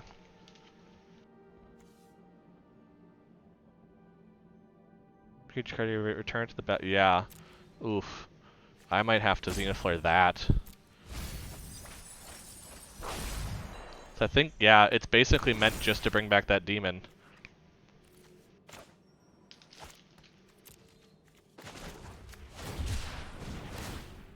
We might have to Xenoflare that specifics, yep. Yeah, so we're gonna cycle this. We're gonna make our Flourishing Fox nice and big in the process. And we're gonna have to Xenoflare that directly, because we cannot have it where that exists on the battlefield and we win. Now we're doing pretty good, because now we have a Flourishing Fox in the field that's a 4/4. They have to, again, bring that back to the battlefield with something. I didn't like that I had to cycle on my own turn, but I'm starting to get the track that's fine. Okay, they're drawing for more. So they're drawing for something. I don't know what they're drawing for. Unbreakable Bond, okay. Kogla? So this basically just plays large creatures, Myra Triton, and that's it. Wow, that's interesting. And that has lifelink now, which is probably a problem for me. I think we're gonna throw out an extra plains. We're gonna throw out Lurrus. We're gonna throw out a Drannith Stinger.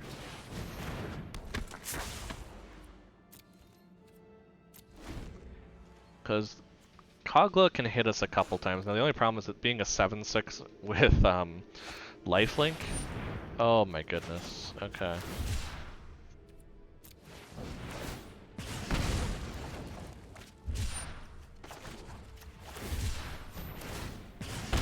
Trying to get as much cycling into my graveyard at this point, because I need to hit them directly to the face with 22 for Xenoflare. That's the only way I see myself winning this game, and that is a very long way off.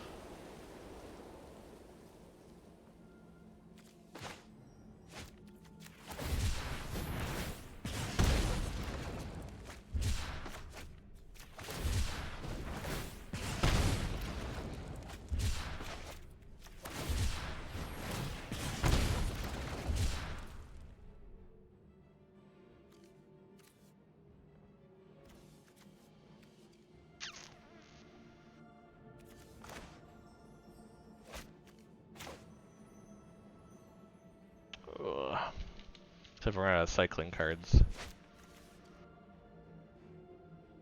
They're gonna gain 7 again, yeah.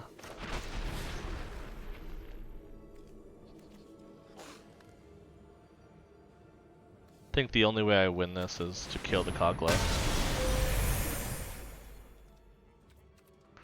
Now, yeah, they're gonna make me sacrifice something. Now, the nice part is they hit me, I sacrifice the Stinger, I bring back the Stinger each turn. So there's that. Oh, and they brought it back. Nope. Okay, this deck is absurd, and I'm okay losing to it because oh my goodness, it just recurs large creatures. Oh. I love it though. I can't be mad at it. It's just beautiful. I mean, the funny part is that it's a Rakdos mana base, but it had Kogla in it, which meant that you literally were meant to discard Kogla. Ugh. The brewing potential in 2021 is showing its crazy side. I'm also not playing in standard, I'll be honest, or in ranked queues, so that might be part of it. And maybe I should switch to ranked queues because I wouldn't see stuff like that. Let's try it. Why not? We're not in ranked queue, as I just said, so we can go ahead, put this down, and cycle for try to cycle for a land.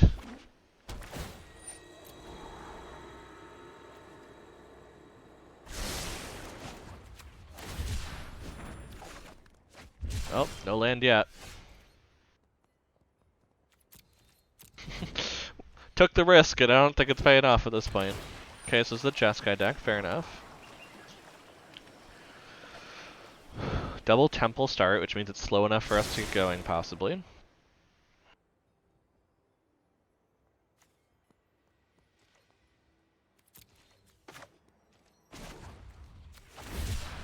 We get land?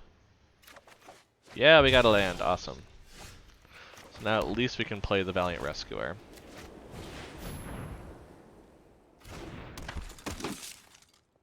They have a shock.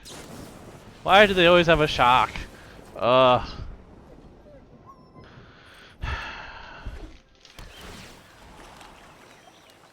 Well, I guess at least I shocked that, so I can put out my Stinger and not have a problem.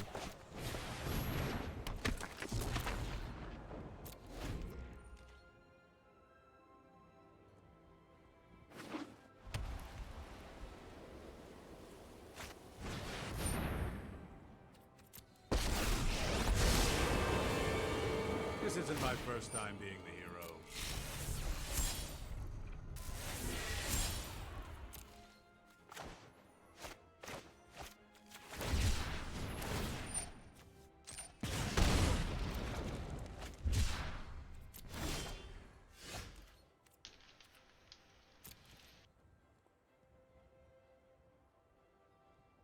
Let's go ahead and see if I can't knock the fairy down a peg. I'd be shocked if they used the phase because it's only going to lose 2 loyalty. I more just want them to not be able to phase it out for a little bit. Used to be easier.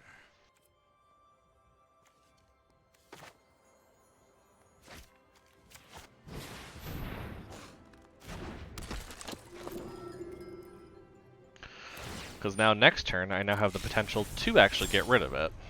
And they have to phase it then. Now what are they getting rid of? Shadow of the Sky they got rid of, which is weird because it makes me think they have a second one. Because that's what would hit this. Realm Cloak Giant. Okay, so it's a lot of wrath effects so far. Which I'm not exactly enjoying.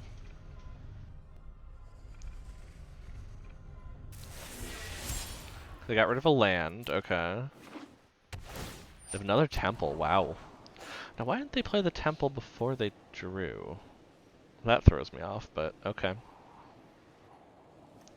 Seems a little bizarre, but you know.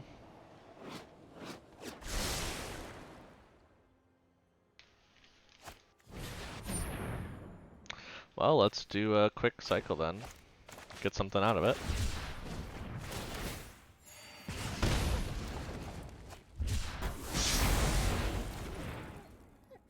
My turn.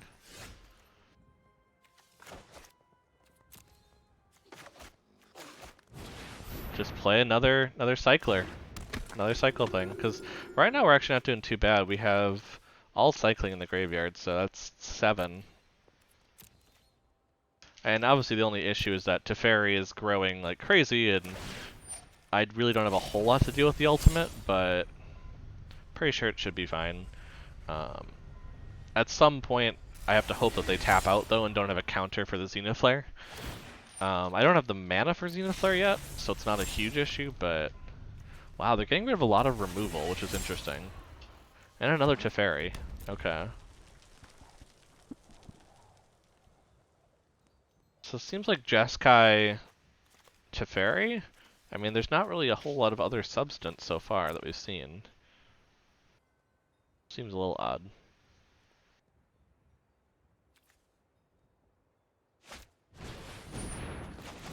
Well, let's at least get the free life. That's the one thing they're gonna have trouble with, is actually killing me, because I've been gaining enough life. Now, the only problem is it's gonna take two turns to play Luris, which is what I'm not looking forward to doing. But it might just be a quick cycle, you know, don't worry about anything on the board state, quick cycle and get to Zenithflare. But like I said, they might have a counter still, so I don't know.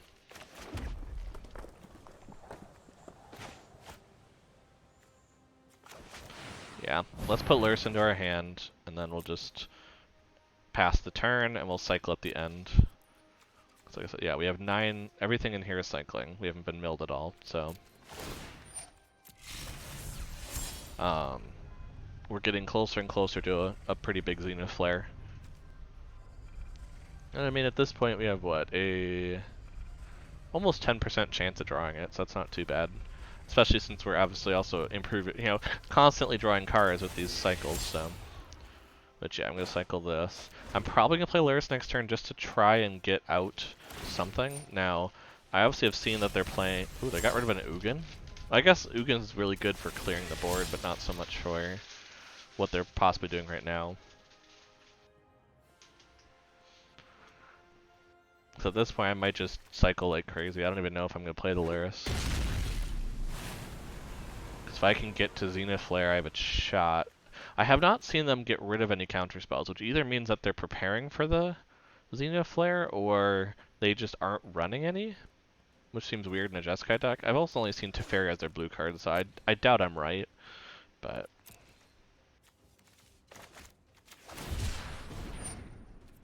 Because yeah, they have 6 mana open right now. I don't trust anything. Well, we'll play another Stinger.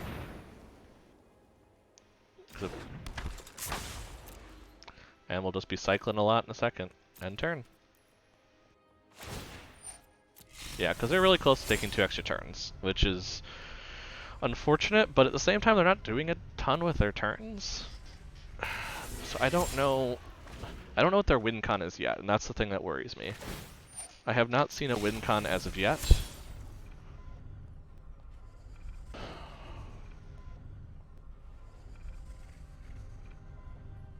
Now the nice part is using the Stinger, I should be able to get them within range of a Zenithflare even if they aren't doing one. Now, the interesting part is they're getting rid of mana, which makes you think they're not... Oh, Chromatic Orrery. Fair enough. It's a lot more card draw. They've kind of tapped out though, which means that if I can get to a Zenithflare, I might actually be able to defeat them this turn. So I got 11 in there now.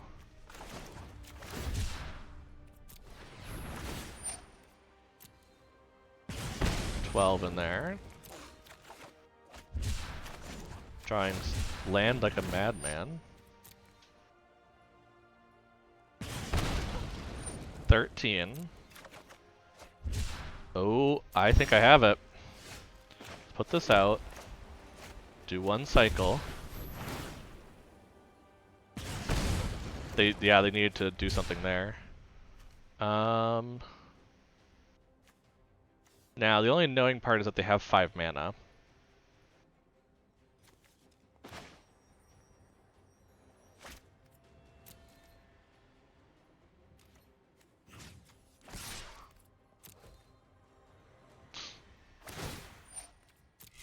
Interesting. So they did that. Interesting, interesting.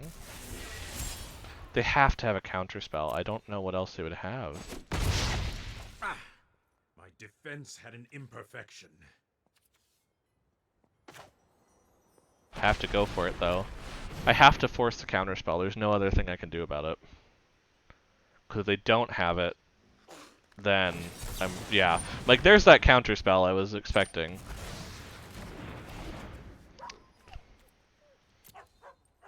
But again, what is their win con? Like, I would presume it was Ugin, but they're not playing Ugin right now, so it's a little weird. We'll hit him for 1 more damage.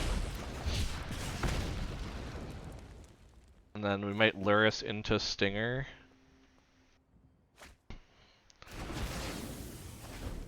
Yeah, I don't know what they're trying to play. Because they have, like I said, it's a pun of removal to Fairy and Ugin, and they discarded an Ugin.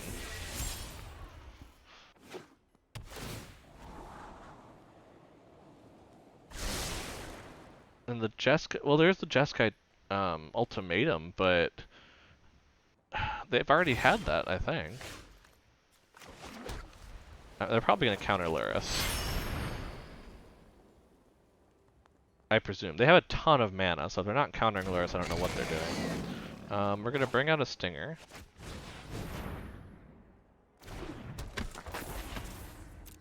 And there's not a whole lot we can do this turn. So Teferi might just ultimate here.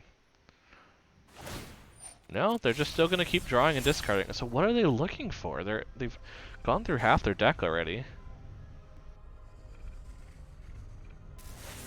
Okay, they got rid of a Fire Prophecy, which is removal for these things. So what are they doing?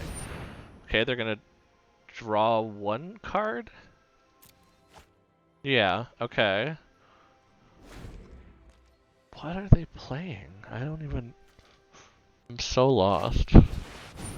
Whirlwind of Thought. Okay. So they're going to draw more cards. Is this a Thassa's Oracle deck? Mazemind Tome. Okay.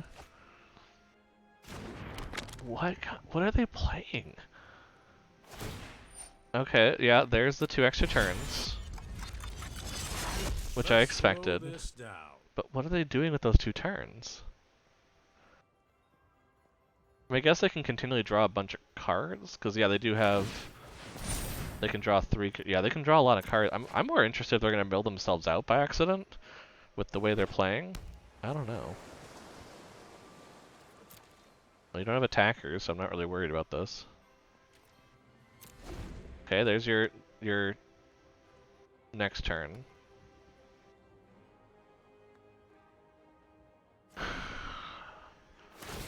You're still drawing cards, okay.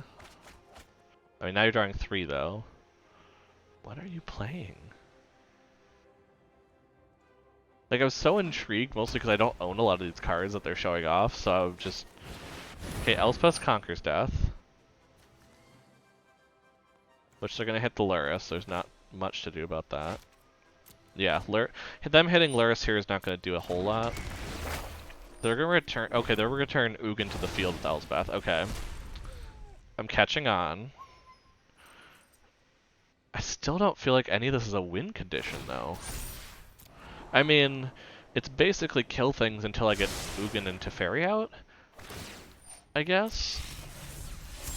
But it feels like you should at least have some card draw,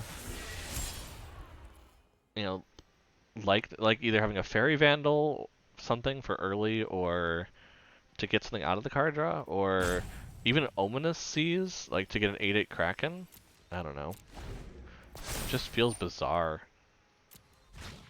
That's fine, so not casting these and discarding them. So it doesn't actually hit that. Okay, resolve that. You're drawing a lot of cards. You're down to 20. So that's the one thing I'm trying to figure out, though, is that they're drawing a lot of their deck, and they might deck themselves by accident. Dream Trawler, because of course Dream Trawler exists in this deck. Wow. Well, that's going to gain them a lot of life, which is annoying, but the nice part is that if I can get... No, they probably have a counter now, who am I kidding? This game is probably over, but I have a quest to play red and white cards, so... Ooh, that's... That's a gutsy play. Double Whirlwind of Thought, because that's going to draw you a crazy amount of cards. They might deck themselves. There is that chance. I'm kind of hoping it goes there, because they are surely getting close.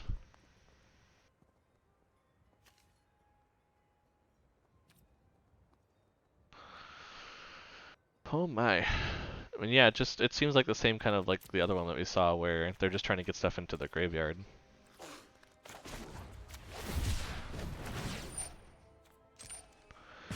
The nice part is I have enough mana to cast Zenith Flare twice. So if they don't have 2 counter spells and I'm able to get both of them, I have a shot.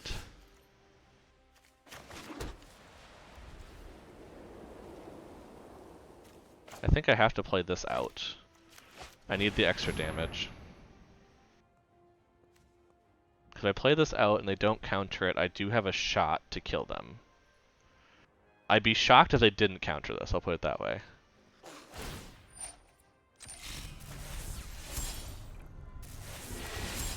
Yeah. Are you gonna let it resolve? Oh my god, that's risky. Because I have the potential... No attacks. I have the potential now with 6 mana up to do 12 damage to their face.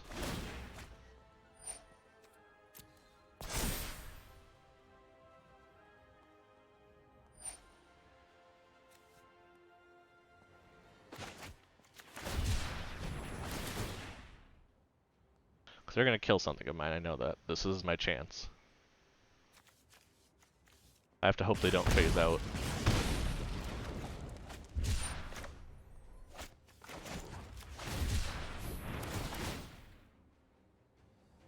But I know they're going to kill my Stinger, so I have to do this now.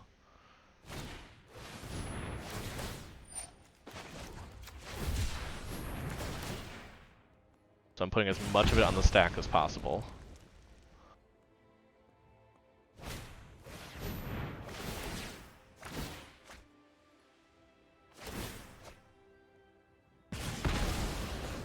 They're going to exile it. The Stinger stacks are still there. Which means I could still keep doing this.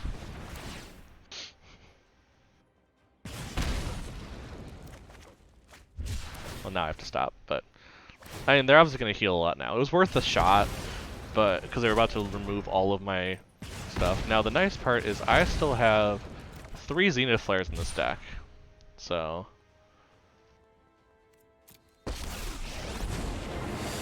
Now, they didn't counter anything, I noticed, but... Now, the only annoying part is that I'm going to take a lot of damage this turn. But they are down to 4. Like I said, if I can get double Zenith Flare somehow, I basically need to get it on this draw. But if I can get double Zenith Flare, I have a shot.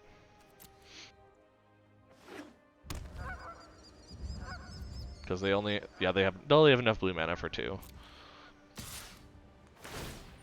They are drawing, like I said, a lot of cards. And so I'm kind of trying to get them to mill themselves out and fly too close to the sun, is the plan. Because yeah, they did get very low there. They got down to 4.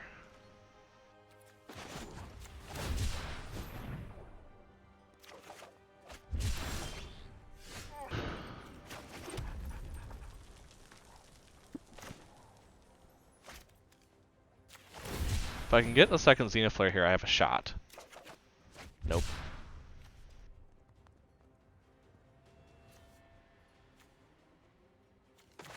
Well, I know it's a good game here if they counter this. They probably have the counter. Yep. Good game.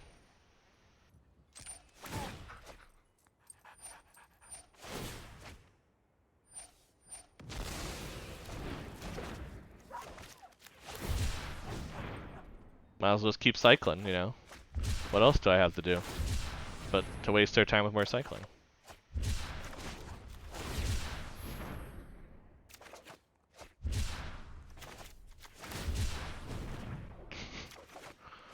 And I end up with a Flourishing Fox, because of course I do. Again, maybe they'll forget and do something crazy and they won't attack correctly. And they'll cast a bunch of spells and mill themselves out. My greatest Oh, creation. maybe. Nope, they're probably just going to attack here. Yeah, good game.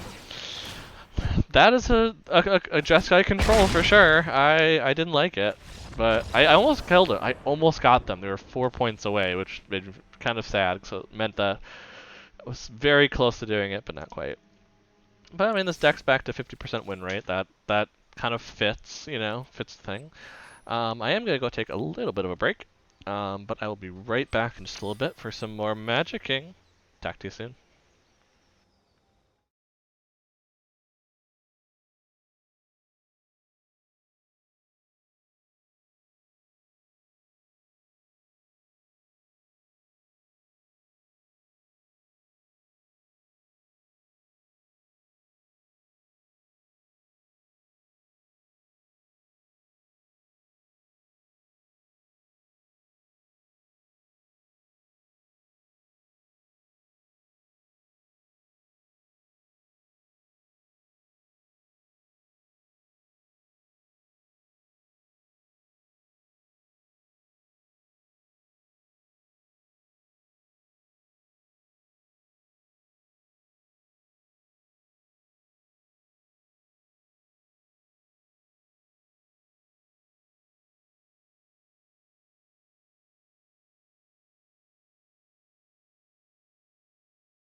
And I am back. So I did get a request from de Belmont to try out, because he was intrigued when I said Demir Mutate. Because I do have two different types. There's a Simic and a Demir Mutate. My Simic I've had to kind of mess around with. 'Cause I don't have all the cards, especially some of the Sea Dash or Octopus they like to put in that. But the Demir Mutate is a little bit different. It's more about killing and more removal based. Because of the black, so as you expect. So I'll go ahead and throw that into the extension here. And then you can see the deck list of what I'm playing with. Like I said, this is not the deck list that generally people would recommend, but it is definitely a deck list that I've seen going around online, so that's the important part. Oh, it doesn't like when I do that, that's right. There we go. And update stream. Cool, so now you should have that on there.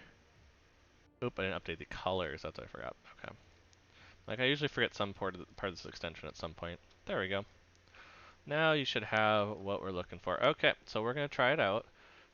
This one I played a little bit when they had an actual event for 2021. But we'll see. We'll see. Also, I got a peace tea, so maybe that will help me win a bit more. Because, the free marketing that we give for them maybe might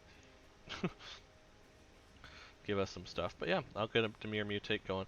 This one I've seen less common as a Simic. I think because the Simic just has better ramp potential with the Migratory Greathorn, excuse me. But what I have seen is this one is very good about card draw, obviously, but also just controlling the game more, because you have Eliminate, which is very helpful in a lot of these matchups. Which, speaking of, I'm probably going to keep that. Rookie Mistake I'm still not sure about. It was in the original deck list, but this feels very odd in this deck, where I'd rather have, something else to help this. I already have... I'm maybe going one more Polywog Symbiote and then adding to something else. I don't know. And like Tome Raider, I get why it's in there, I guess. So it makes sense to me because that's something you can mutate onto. Which, speaking of, I can do that there. They're not playing any cards, and I don't like that. They need to play more cards.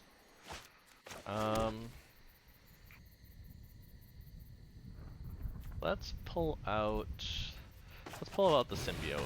I think at this point, can't be mono red, or we would have seen a red come out already. Lava Coil is rotating, so that's not going to be in here. So there's not anything really to hit this except Scorching Dragonfire, which... Okay, they have something, because they're holding control. I don't know what it is, but they have something. I mean, they might just, yeah, Scorching Dragonfire. Okay, fair enough. I'm kind of okay with that. I mean, I already had a plan of what I was going to do. But I'm a little confused why they're playing mono red, but there's no red coming out so far. So let's throw this out. Draw a card. And it's another mutate target. Now we have the Hemophage, which is nice. Because this is actually one of the big crucial points of this Demir matchup, is that you start making them lose life for mutations, and you have a Death Touch. So, Ironcrag Feet, what is... Okay, so they have 7 red mana, so they play Chandra Heart of Fire? This is a weird deck. Wait, what? I guess because I can't target a second thing, this doesn't count? Oh, that's annoying. Yeah, I definitely want Rookie Mistake then if it needs 2 target creatures. I can't eliminate that, which is annoying. I can't return it. I can't bounce it. But I think I'm still going to play this in next turn. I'm just going to make them think I don't have anything. Because it's a flash spell, so I don't have to worry about that. Also, that leaves up Eliminate in case they play something. Because, I mean, right now at this point... I mean, is their win condition just playing... It's gotta be just playing Chandra. Yeah, you hit me for 2, as expected. Do you have anything else? No? Okay, I'll flash this in then.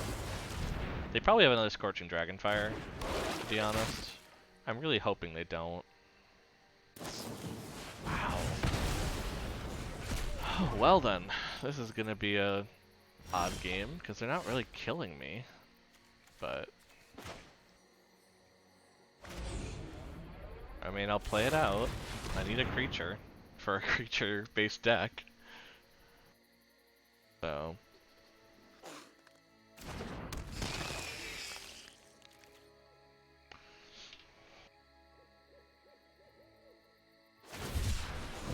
okay, they're cycling to get another card. What are they looking for is what I'm trying to figure out.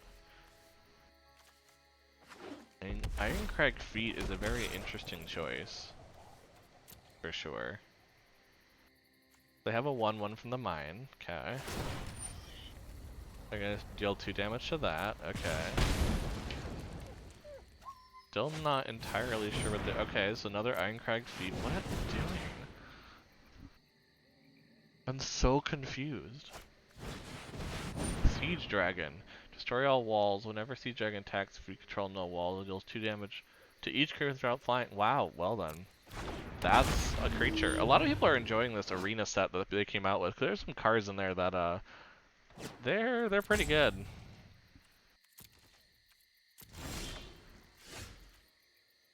I think I have to do this to get some cards out.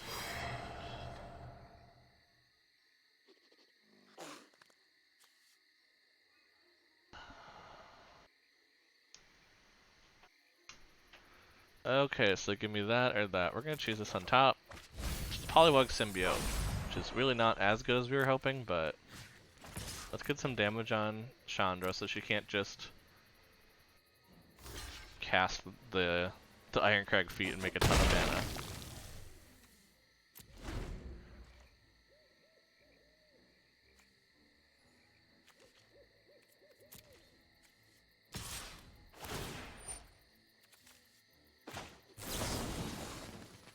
Make that bigger, make that smaller. I like how, of course, it's going to decide to work in this one scenario.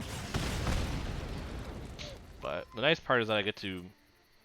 I mean, well, Chandra's going to kill one of them, which is unfortunate, but...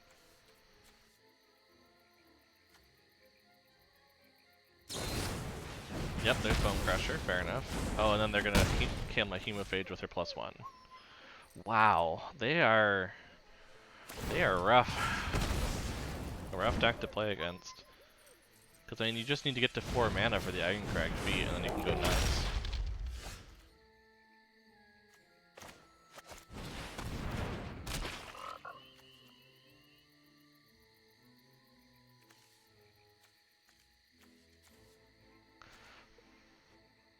I can't mutate that, but I can go ahead and hit next and turn. I can eliminate the Bone Crusher at least. The only problem is they're probably going to go pretty nuts with this, because yeah.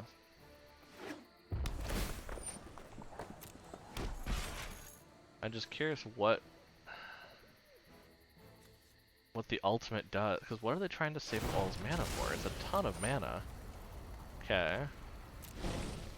Ooh, I just love a good uncontrollable blaze.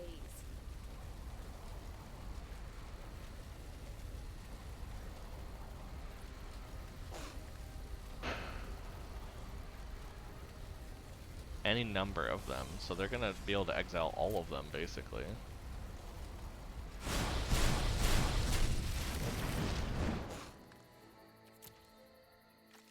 They have Sundering Stroke, okay. Which is going to kill everything, okay.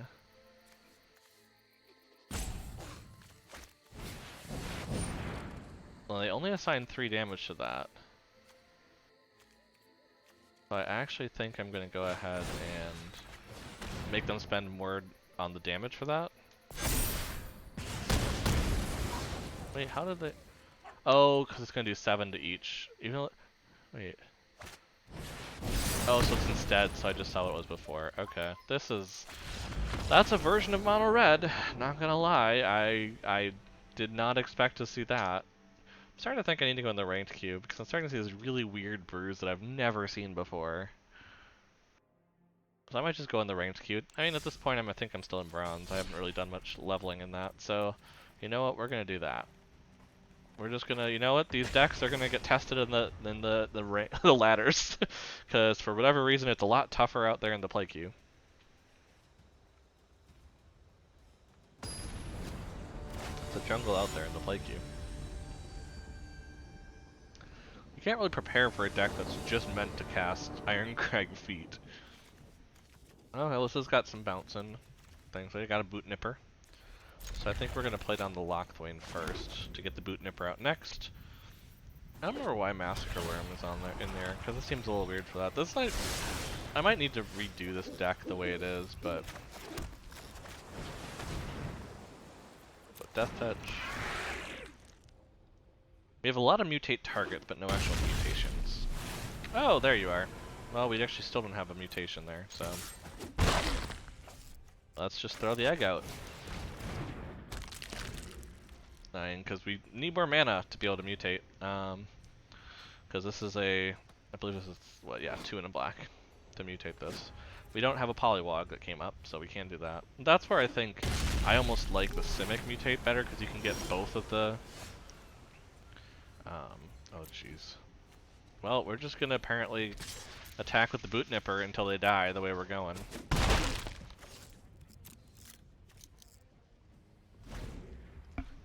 They're probably expecting us to do something with these cards, but I would love to do something with them. I'd love to have mana.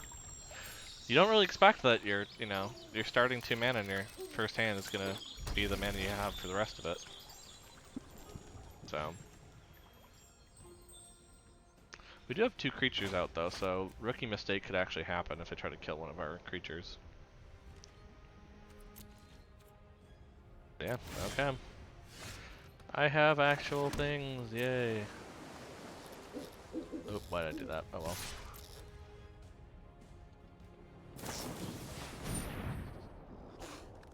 That will not save it, will it? Nope. I got the Scorching Dragonfire before I put the Input page out, so that's fun. Because this will actually come in as a 4/4. Because of the Mysterious Egg. Well, actually, they could hit it right now, and it won't be. No, okay, good. Like, actually, I just realized they totally could do that. Yeah, Massacre Worm feels really weird in this deck. I mean, I guess you can mutate onto it, but are you really going to? Humble your mind. There is oh, meditate with me. Okay, they're gonna deal 4 damage to my Human Phage. There's just so much removal, it still seems really tough to play. Still seems really difficult to play any mutate in this meta, because there's so much removal happening that it basically turns off your cycling, it turns off your mutate, you know. Simic is usually pretty quick, which helps. Dimir, it feels slower, and that's why I don't think this is as good. I've seen it work, but not against a lot of these spell decks, which is what I seem to keep getting. You know, playing Shark Typhoon, yeah, that's... Actually, I can bounce Shark Typhoon, can't I? Yep. Nice, nice. I always appreciate that. I think we want to mutate this now just so we can kill Narset. Yeah, let's do it. Yeah, we don't get value from it, but like I said, we still kill Narset, and that's what's important. Because Narset can do removal very easily. I return to my training. And if we die, we just go ahead, we bring out Atris, we get some cards.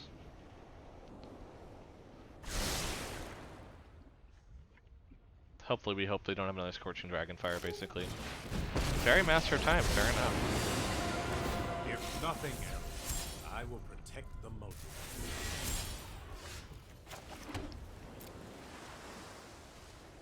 Excuse me. I think Dimir Flash mutate is what I've been seeing more of. I just don't have a lot of Dimir Flash rogue style stuff. So, yep, they're gonna phase it out, which is fine. I'm then gonna throw out an Atris. They're gonna tell me which piles I have. Now at this point, land isn't crazy important. Why would you put this down here? What is this card then? A sea dash or octopus? No, that's pretty good.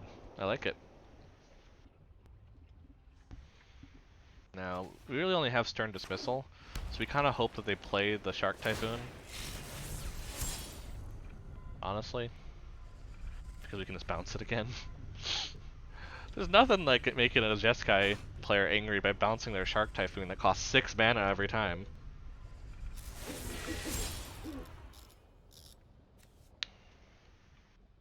This also puts it out of any counterspell range as well. Oh, not playing Shark Typhoon apparently. We're gonna play Temple Deceit, see what's on top. Archipelagor. This one's not as good right now. They don't have any creatures to tap, which is the problem. So we're gonna put that on the bottom. And then we're going to attack Teferi. Actually, Teferi can't do much, so if we just do this and do this, because the shark can't deal with this. Yeah, let's do this. This still seems pretty good. Because they make a shark, I'm just gonna bounce it. So that's what I hope they do. Yep, they forgot about what's going on there.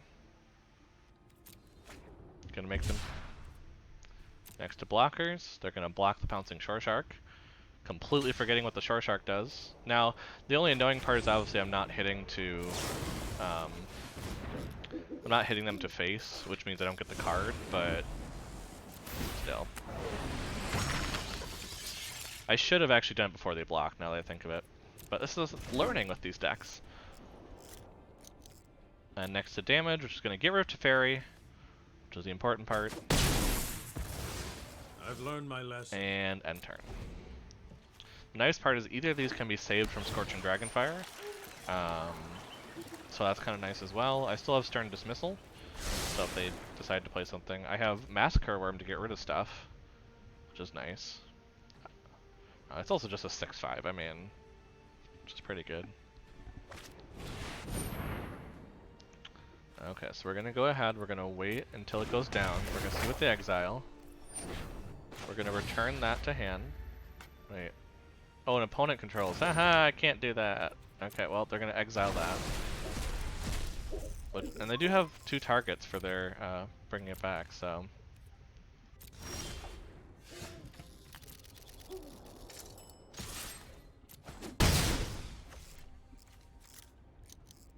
We're gonna end turn, because playing Massacre Worm here really doesn't do much for us, unfortunately.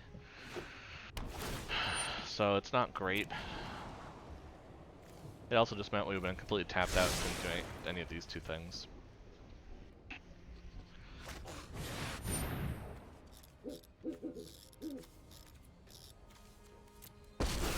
Oh, that's a new good. And that's gonna kill that. Yes, it is. Oh, let's draw a card. It's gonna it's gonna deal 5 damage to us, but yeah, I don't think we're gonna do okay on this. I'm gonna play this. It's not gonna do anything, but yeah, I don't think this Dimir deck is really good against the meta right now, to be honest. I think we have a problem of just too many ways to remove things.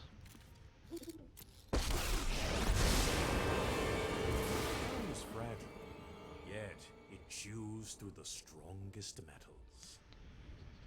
We're gonna run into that issue, I think, constantly. The nice part is this is still 6 damage to something. Now, they obviously can make it where it's not going to be... Yeah, that's a Dream Crawler, we're dead. We had a shot before, but no, there's not much to do there. No, I don't think that Dimir Mutate deck list is good. Let's try the Simic one though, see if maybe we can get something out of that. Because I don't want to give up on Mutate as a thing. You know, I do feel like it should be good, but it's rough because I want it to be good. I really want Simic Mutate to be good, but I'm just having so much of an issue getting it going, and I've seen so much of an issue just with having to get it going, and very conditional. You need to have the, you know, you need to have the right hand with the way it is. So we'll try this out. We'll see. Like I said, I'm not giving up on mutate as a thing yet, but it's definitely a rough pull off right now. So let's see. The reason it has other colors, even though it's Simic Mutate, is that I do have a Brokos and an Aluna in there, one copy of each, which is just my special Flare Spice that I'm going to try out. They'll probably leave pretty quickly, but the idea behind it is that they are, one, Brokos is good into the mill strategy. This is not a great hand. I'm going to keep it anyway. Brokos is good in the mill strategy because you can cast it from the graveyard, and Aluna's just good to get stuff out. And it seemed like this deck needs something else to be able to pull it through in the later game, because you kind of are just up to Asterix then. I'm really hoping they don't counterspell. If they counterspell this, I just concede now, I'll be honest. Nope, they don't have a counterspell because it didn't even pause. So that's a good sign. They might be playing their own mutate. I mean, I guess there is a possibility of a different type of mutate here, so. Don't have another mana though. It's a little rough, so I think we're just gonna go ahead and try to kill this. Make them use any counters or things now.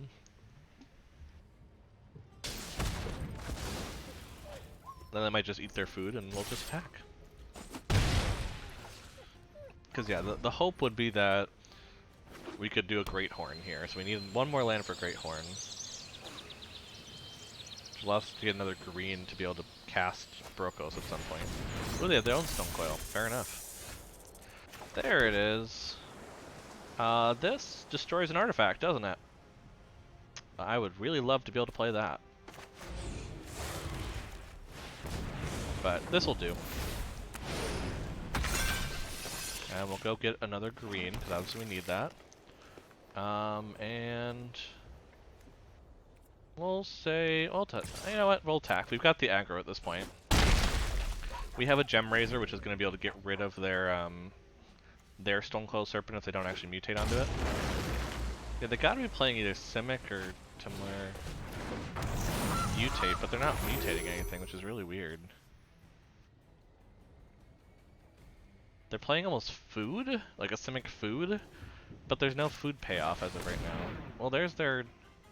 Yeah, so now I can't use Gem Razor to actually kill it, because it's now not a thing. I can bounce it though, which is pretty good.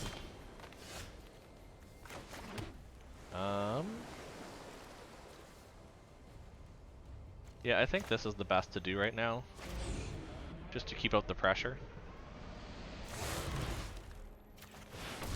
It also gets me another land, which is important.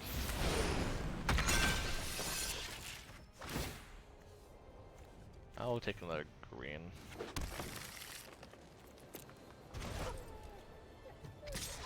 But basically what I'm trying to do is pretty much race them at this point. I mean, I now have the mutate track where I can just start mutating like crazy and doing some fun stuff.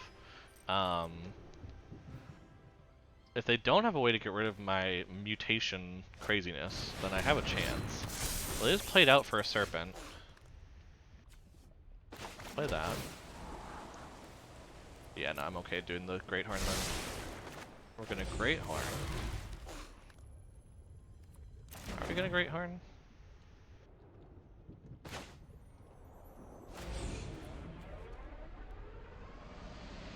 Yeah, we can still cast this, can't we? Yeah. Oh no, we're definitely gonna Gem Razor. That's just better. Yep.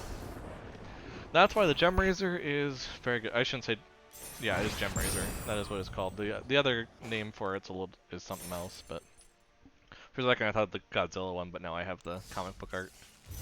Well, maybe Simic mutate's the way to go. That was very effective against what I presume to be the mirror. I actually don't know what they were doing because they were mutating, but it wasn't like good mutate, if I say it that way. So I don't know, but we do get a card, which is nice. What do we get? Oh, Ocame Adversary. I've seen this in a deck or two so far. I think just, I mean, it is a 2 mana 2/3 with Death Touch that gets a combat trigger, and it's a warrior, so it's going to come into the party mechanic.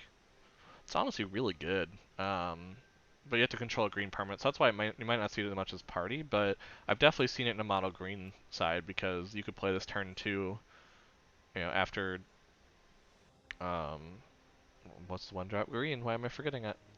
It's the one that tramples and can be pumped. I should remember what it is, but I totally just don't. Um,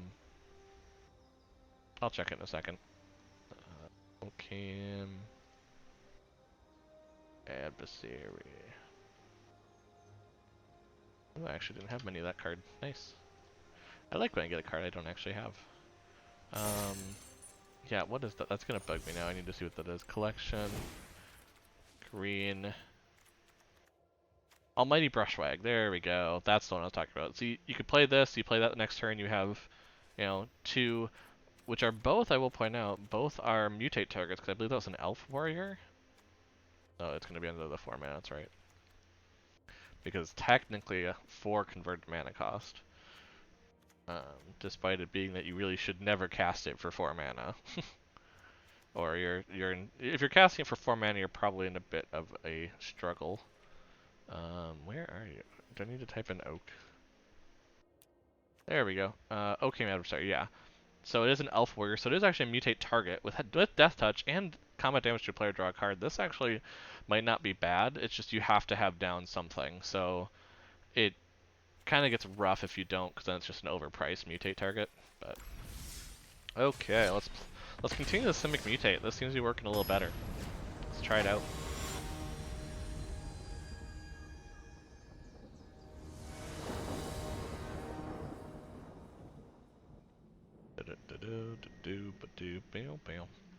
Okay. Yeah, we have Polywog on 2. I don't remember why we have Simic, or why we have Ugin in here. It might just be because you generally end up with a lot of mana in this deck. This is going to be a rough keep, but I think with Polywog we have a shot with every draw to start discarding things like an extra Sterix or something. So let's put out the Triome. Gets us one of each color. Okay, so they're playing probably, is it spells? Or Jeskai spells. Okay, we'll put out a Polywog, which itself is a mutate target. It's a frog. So if they kill it, we have another one. Riddle form. Interesting, interesting. I think we're just gonna end the turn there. We really don't have anything to mutate on. We kind of got our high end, unfortunately. Which is probably why I should have actually mulliganed it, but who cares? I don't know. So I do have some mana ramp, for sure. Okay, Brazen Borrower, fair enough. So we're not losing it, it's just going back to our hand.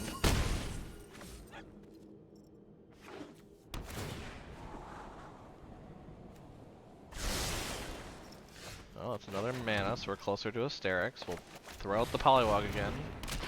In fact, let's throw out double Polywog. I don't think they're running Storm's Wrath in a deck like this. They might be, but I mean, if they do, that's also their whole turn. But this also means that, yeah, this also means that I can play Sterix next turn. Because it's only going to cost, it's going to cost 2 less, right? Yeah. So we're going to throw out the Triumph. We're going to Sterix it up.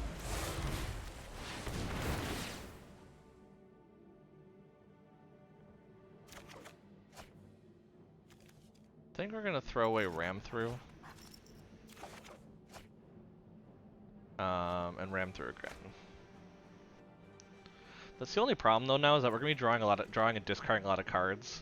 That's kind of the only issue with this tactic of having 2 of these. I'm going back and forth because this makes it cheaper, but you get that draw discard that I'm not a big fan of. I wish it was a May. You may draw a card, if so discard. Oh, I got another one. Oh no. I do wish it was that May effect, but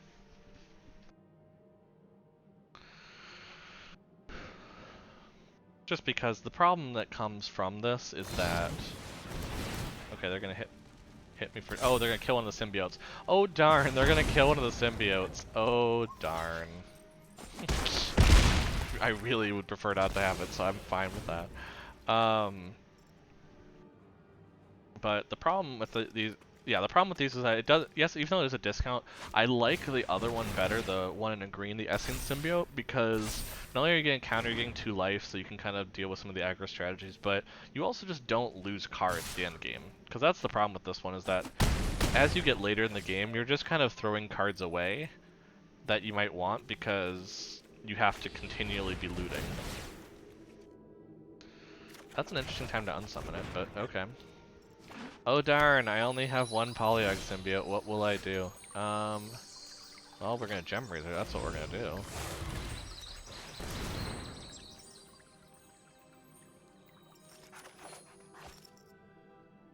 We'll discard that.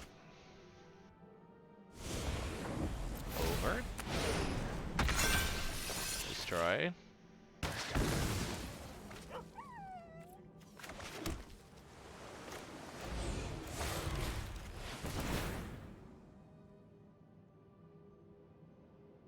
We're gonna get rid of their riddle forms.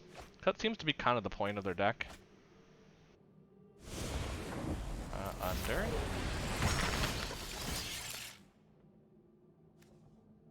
We're gonna go find, I think, another green. And we probably have Ugin next turn.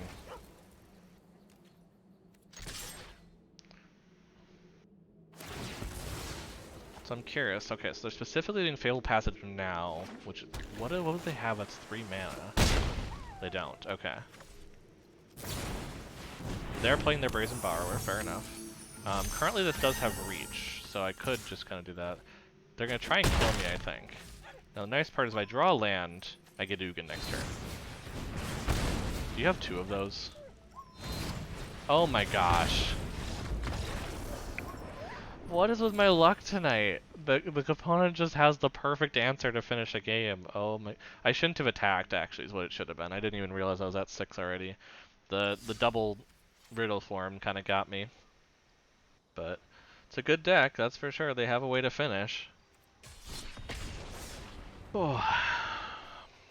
We're having some rough beats today. I'm just trying to get dailies, let's be honest here. I just want cards. That's all I'm playing for. I don't even care about the rank. I mean, it'd be nice to rank, but... Okay, so this, we could get down Symbiote, Migratory. Yeah, this is actually pretty good. The only problem is it's... Yeah, it should be sorted this way. Yeah. And yeah, we're gonna start with a tap. We're not gonna play anything until 2 here, so... We can start ramping like crazy, get to Sterix by like turn 4. And that'll be pretty good. Ooh, a Knight's deck. I like it. Throw out this, throw out Symbiote. And the only thing I could see us maybe not having is we might get rid of the Shore Shark. Because we probably don't need it. Now you can hit me for free.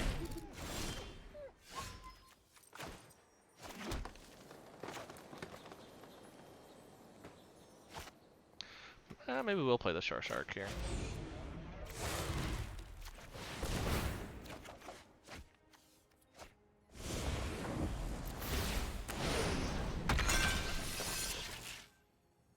We'll bounce the Veteran, make them play it again.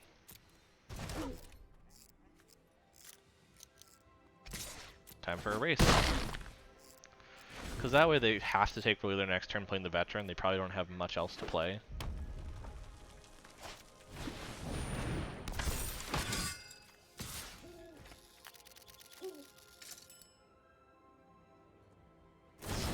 Ooh, and they have the Rimrock Knight pump spell. Interesting. So they are racing, which is interesting.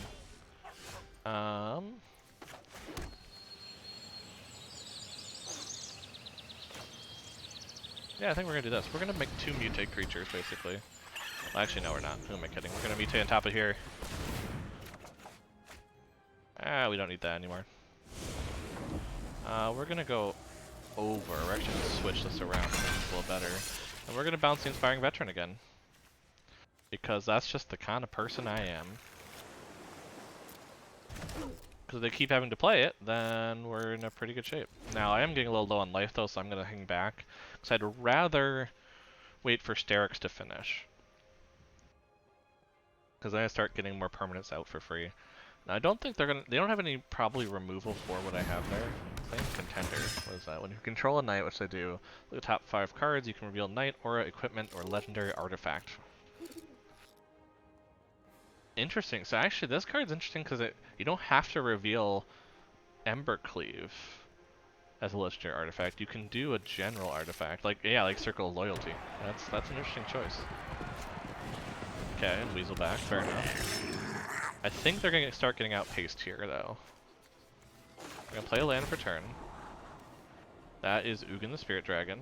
That's perfect to have on top because that's gonna hit Ugin the Spirit Dragon.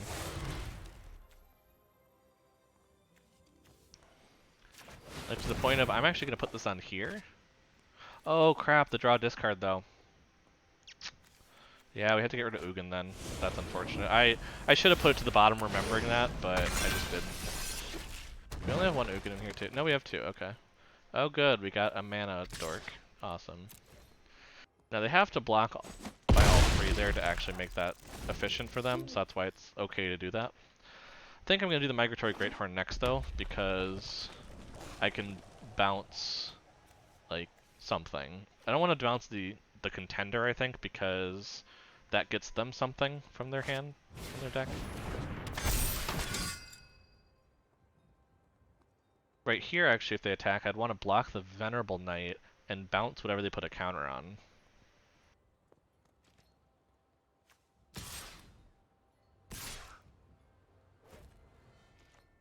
I think I'm just going to block there. Make them pump the Weasel back if they want to. But yeah, they saw the attack I was talking about where I could trade.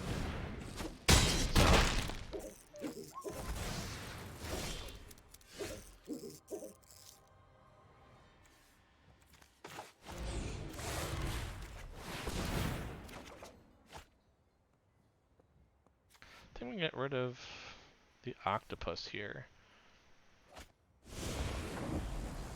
Because if I can get a land, bounce that. I know we put one tapped on the field. Bounce that. I could possibly kill them here if I get a land. I got a land! I got a land! Oh, this is so great. They are dead. Woo! We did it. Okay. We pulled that out because that Mardu Knight situation was getting very, very scary against us, for sure. For sure. Okay. Whew. Working hard for those wins now. Yeah, Simic does seem to be doing better. I mean, it's keeping up with Boros, whereas Dimir Mutate was just struggling, which is, I think the problem I need to find with that one is that I need to put in the, I can't think of the name of it, Dreamtail Heron, I believe. Here, let me type that in and see. That will tell me. Dreamtail Heron. Yeah, Dreamtail Heron. I think I need to put that in. Even though it is a costly mutate, it is card draw. And the problem I'm facing right now is that the Polywog isn't card draw. The Polywog is looting. And I'm running into a big issue where I'm not actually... Oh, come on, double Ugin. I'm not so sure about the shuffler here. I want to keep this, but it doesn't have a good mutate target, so I'm going to have to mulligan it. This has a good mutate target, even though it has a Ugin. It does have a good mutate. I don't think we're going to need... I don't want to say we're not going to need land, but I think this is more likely for us. I think I'm going to play Temple of Mystery first. No, I'm going to play Ketcha first. We have the Symbiote now. So that's something. I think I'm going to go this, followed by Brushwag. Yeah, let's keep the land. Because this way we actually have the Gem Razor, in case they're playing Gruul or Tamer Adventure. Is what I'm thinking they are.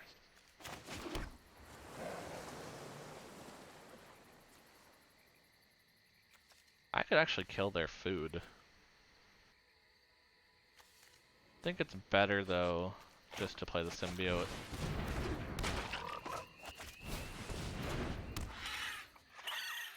No, because they're just gonna block with the goose. It's bad to attack there. I probably shouldn't play it completely out, honestly, but let's see. What I can do though now is I can mutate this onto here. Draw a card. Discard the symbiote. I really don't need another one of them. And let's get another green. And I can kind of deal with Rada there, so I think I'm going to say no attacks. I'd rather go into next turn, threatening a Brushwag, trample. Okay. They're having trouble with mana, it seems like. But the nice part is I can...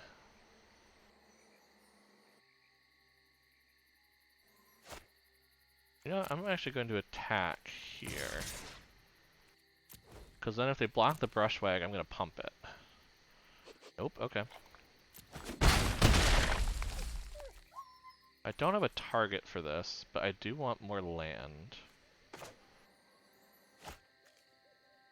No, we're just going to end turn.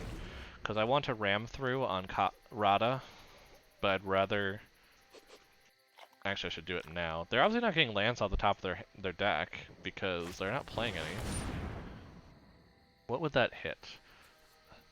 Nothing. I also don't want Gem Razor to fly, so I think I'm actually going to go ahead and do this.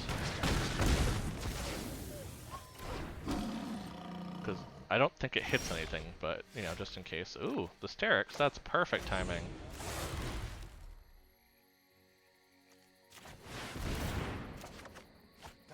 Oh, let's discard the Brokos, that's perfect.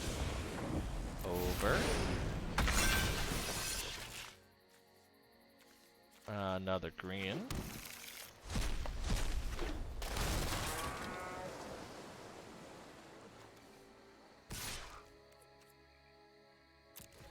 I'm actually kind of okay if they want to trade this. Because I've now gotten to the point where there's an Ugin. I'm actually going to kill the Rada first. I don't have any enchantments. Because then they're not getting lands. Right now they're definitely having trouble with lands.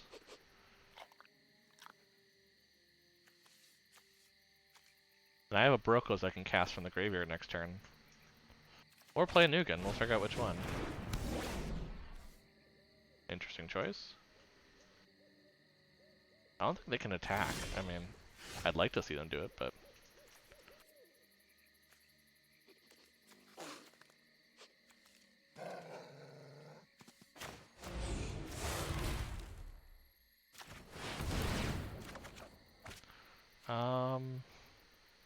Let's get rid of the Gem Razor. I don't think we're going to be playing it.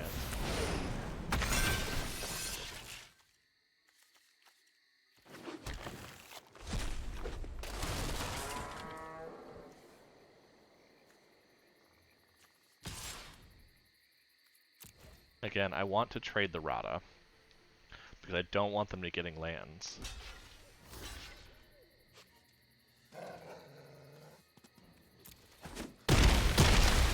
Right now, that's the only thing holding them down is the fact they can only generate 3 mana. How do you have 3 Radas? Jeez, person.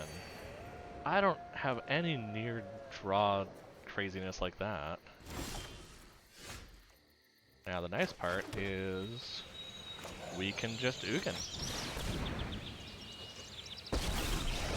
Which is going to... Unutilized knowledge. I could exile everything... Well, that's 4, isn't it? Nope, so we're just gonna go ahead. We're just gonna kill the Rada. So that's just better for me. Not ignore. No attacks, I'm good. Because then I have a Luna next turn to just get something for free. I could go Bio Quartz instead, aka Brokos. And that wouldn't be too bad either. Great Hen, interesting. They found their mana. Took them a bit, but they found their mana. And if they don't attack, you know, and I would think they wouldn't want to attack, is my thought process. Now that being said, I'd be shocked if they don't, but... Let's see, so this only costs... Okay, so they're gonna kill that, fair enough.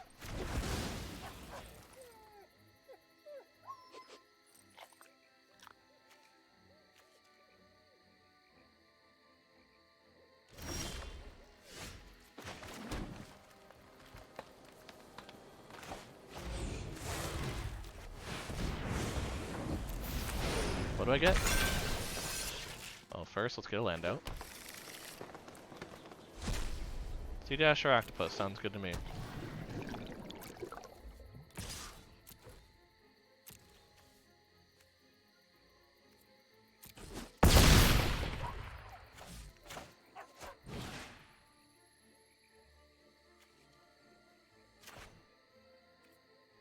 Do I not have... I don't have enough land for this, do I? Nope.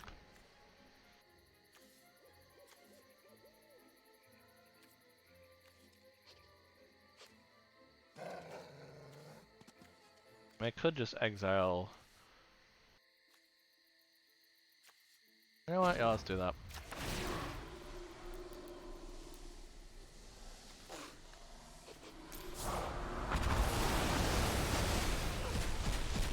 So then they're down to 5 mana.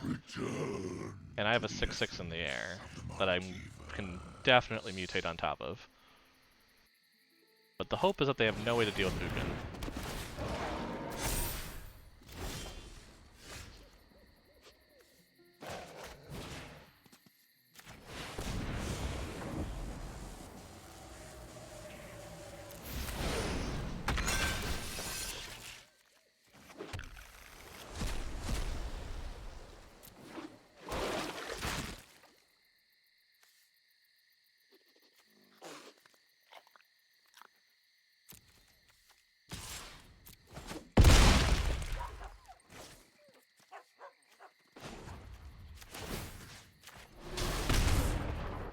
This is only when it hits me, so...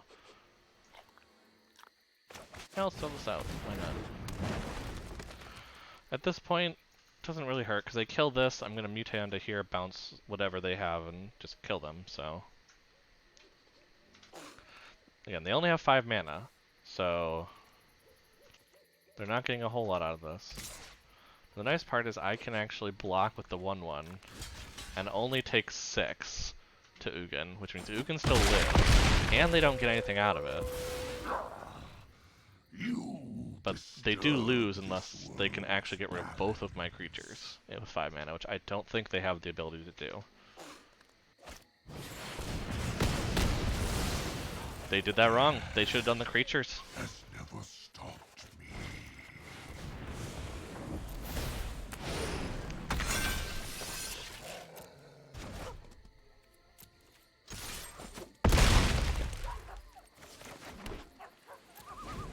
Because I can just keep casting Borrow Quartz. That's the nice part. And the thing is, with Volcanic Salvo, they don't have a way to actually do much about that right now. It's me, 7/7, fair enough. I'm gonna try and find a way to get a flyer out. Or a way to kill them. Primal Might. What do I got? Do I have a way to kill them still? I don't know if I do.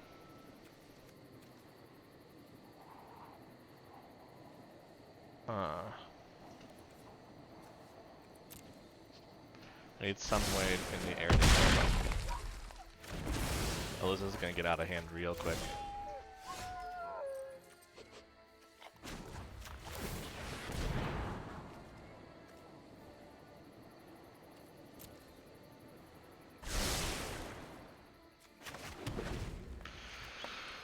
I think I'm dead. Which is unfortunate, because like it's literally one creature I can't seem to get rid of. But that's the difference between the Dimir and the Simic, is that I have no way to remove this. I don't have Death Touch, I don't have anything of that nature.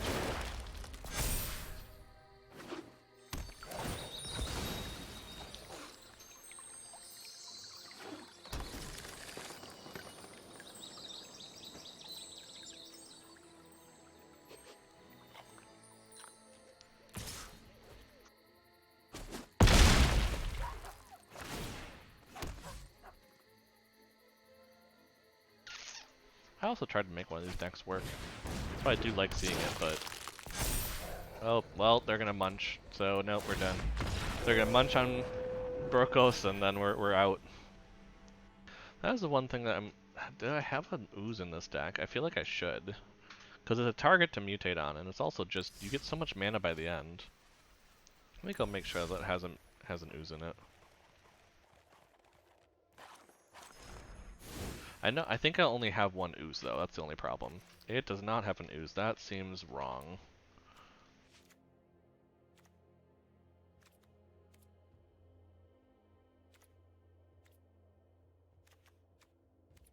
Getting a ton of these, so I think I might bring this down to just 3. Bring out the ooze to mutate on instead, and that should be pretty good.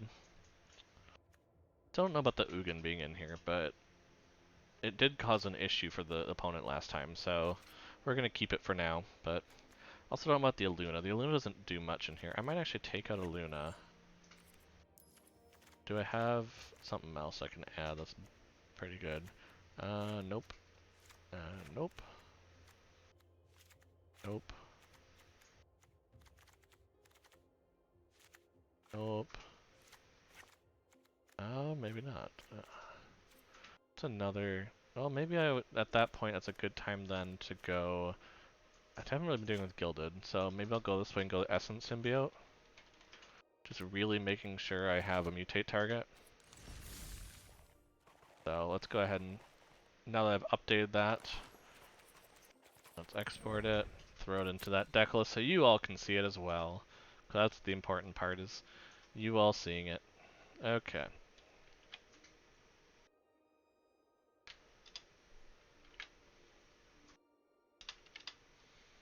Submit. Update stream. And there we go. That should help. Okay. So let's try updated version here.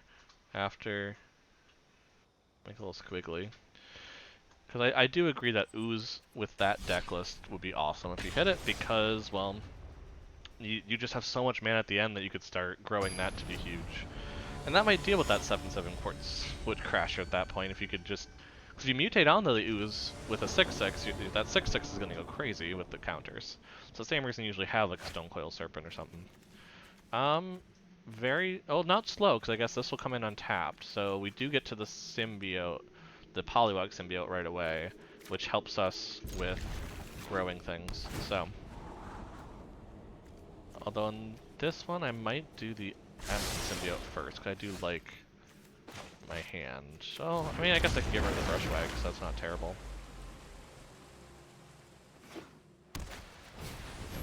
Eidolon of Obstruction. Okay, well that's if we had a lot of Planeswalkers. But we don't, so we're going to throw out the Poliwag Symbiote. Again, it's just going to make it cheaper to do stuff, which is important. Like to bounce things, for instance, next turn, I could start doing that right away. I probably want to go Great Horn next. Just having a 2 mana grab a land, here's a 3/4, is not bad.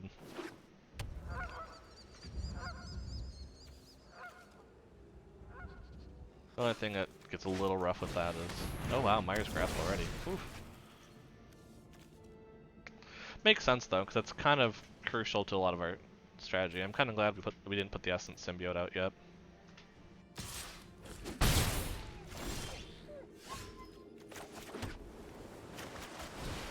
Let's throw that out then, because then next turn, when we Great Horn, we get a land, it becomes a 4/5, which is crazy.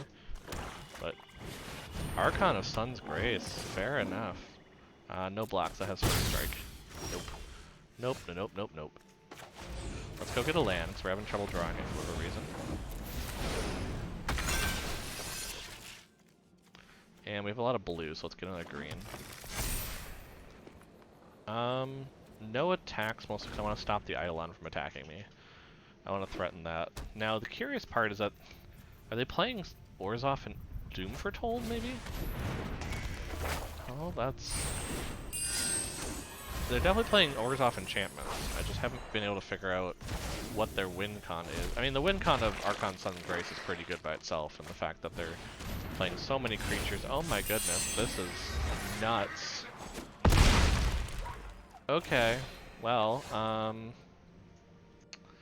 let's bounce that Archon, shall we? Yeah, that seems like a good idea. Let's put it this way. We're going to bounce the Archon. We're going to bring out another forest. Take action.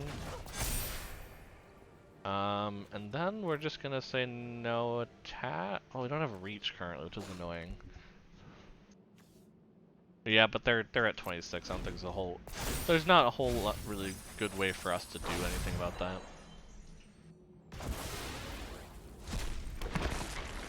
Oh, wow, this is an interesting deck list. I actually like it a lot. I might try to replicate it. I don't know if I have enough Archons though. I might need to get some rare cards and go there, because I do think for Selesnya and Orzhov enchantments, it's very much my style. So I'd probably want to do that. Okay, let's get some stuff out on the board here. Wait, do I not? Oh, I don't have enough because of the... That's right. So we want to play one of these. One of these. We're going to make a lot of mana next turn. One of these. And I have to say no attacks. I have to be able to block things is my problem. I need something with reach though, and that's what I'm failing to find. I'm not finding my Gem Razor. Treacherous Blessing, oh my. I mean, I guess I have enough life for it, so that's fair.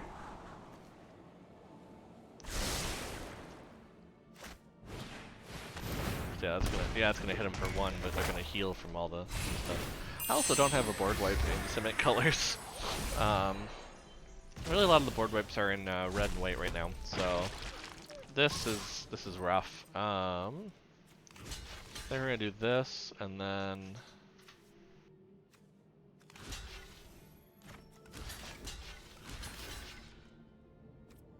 yeah, let's do that.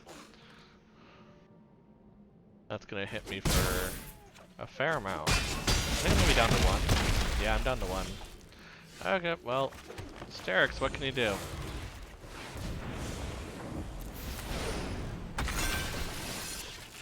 So I can return target creature. Well, if I do this, I get rid at least of their thing. Okay, that. Return that. I hit mostly land. And that's gonna have to be a concede because they're gonna kill me in the air. Ugh. We're getting some rough matchups here. Which is, I think, the point. Like, this is meant to challenge, for sure. Let's try it a couple more times. I mean, I just also have not seen that Orzhov enchantments deck list, and I'd be very curious to play it because I presume it would have Doom Foretold, just because. Maybe not actually, because you don't have a lot of non-token permanents. Very rough. Yeah, we're having some bad beats today. I'm noticing that just the luck is not on my side, which is funny because it always comes up whenever I'm playing Yuhan. But no, not getting the matchups. This is rough, but at the same time, we've been playing against mostly slow decks, so if that's the case, this is gonna be very good to combo into Ugin. So we're gonna do it. You know what? We're having bad enough beats. Might as well just lead into it further. Yes, third Migratory Greathorn. Let's do this. The opponent's gonna be like, what the hell are they doing? And I don't care.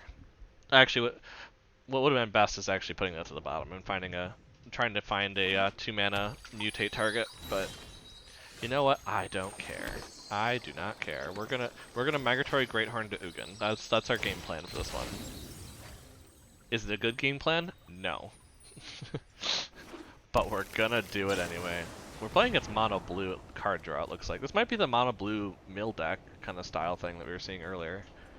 If that's what I'm playing against, I'm actually feeling pretty good about my chances, because that is a very slow deck. So that's the hope. Oh no, playing against Namir.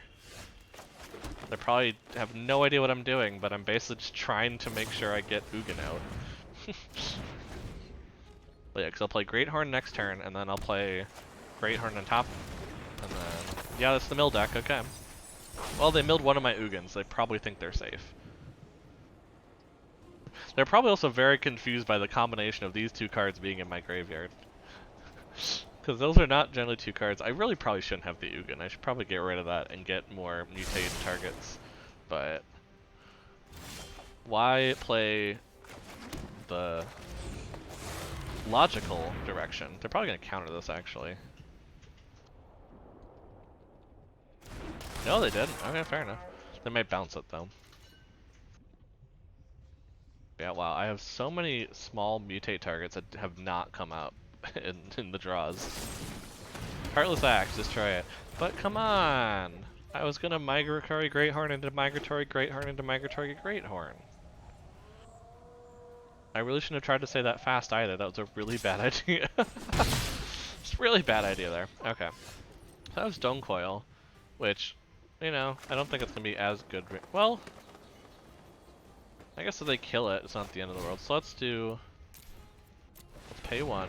Why did I pay 1? I should pay 2. Crap. Oh well. Then we're going to Migratory Greathorn on top of it. And they're gonna think I have something, but I don't.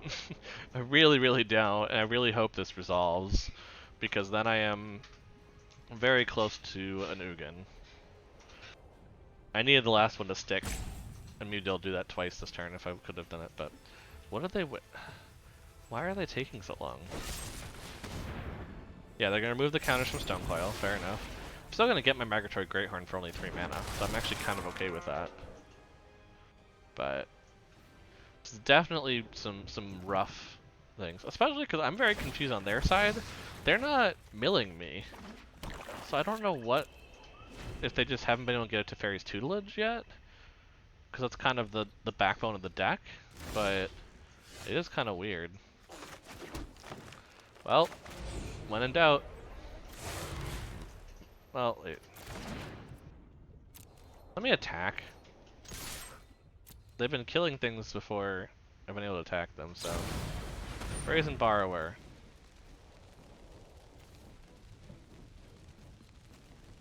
Okay.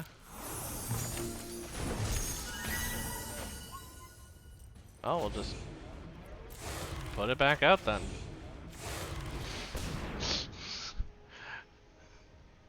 And eventually they'll run out of ways to deal with it. Or I'll get to Ugin mana. We'll find out which happens first. Again, I'm just very confused by what they're playing though, because you would think it'd be Mill with the Overwhelmed Apprentice, but they haven't done it, so let's play out Shorsh. No, because we want to flash it. So we're going to go ahead and play this out first.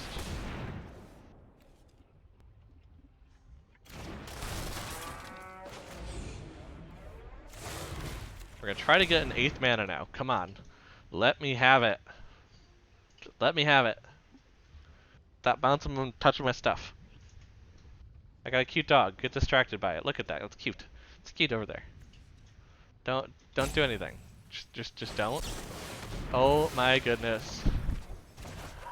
So of course they have Sublime Epiphany. Is it just like, again, are they milling? I can't tell. If they're just having that bad of draws or what's going on, but at this point I just want to Ugin. I don't know what else to do. Well, let's put a Brushwag out. And then we're gonna try to do this, see what happens.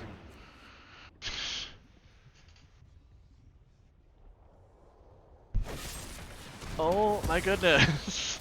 Jeez! How much counter and removals do you have?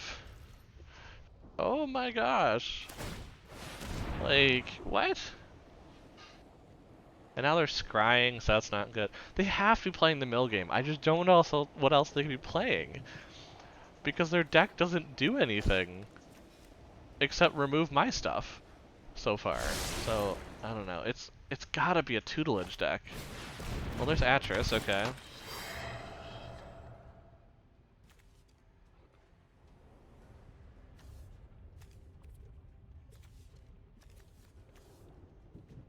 I only want them to have one Brazen Borrower at most, so I'm gonna make them think it's a better thing and maybe I'll just take the one card.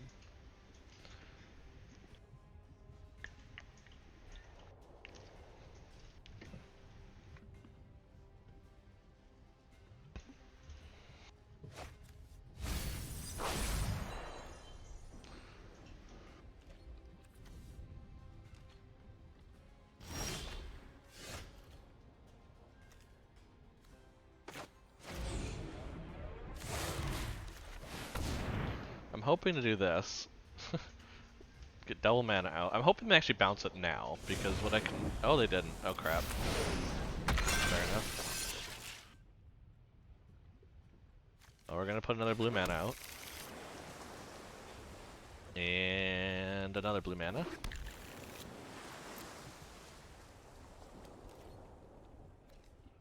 And no attacks. We're gonna end the turn, because we have a flash mutate now. And we can bounce something of theirs if we don't like what they're doing. Perfect timing. They're all tapped out. Under. We're going to bounce the menace. Yeah, they'll get them more cards, but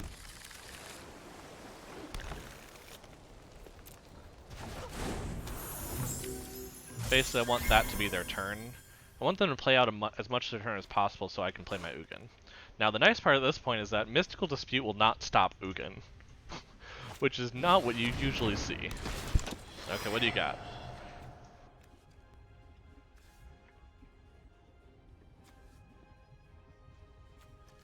Let's try to trick them into playing the Evolving Wilds.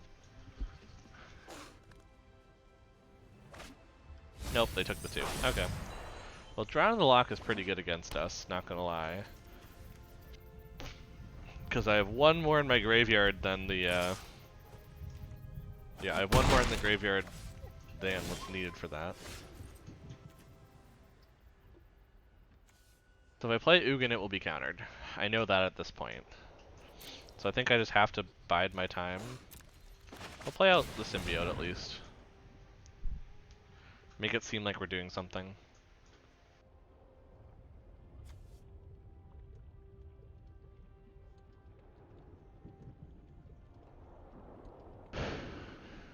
I kind of want them to counter the Symbiote, I'll be honest. Oh, they're going to destroy that creature, okay. I'm also actually kind of okay with that, because I'm going to bet they don't have a counter for this. I'm going to guess they can't counter this. Yeah, they got rid of the Drown in the Loch, which is not the correct choice. Wait. Can I do everything? Yeah, I'm just going to exile everything.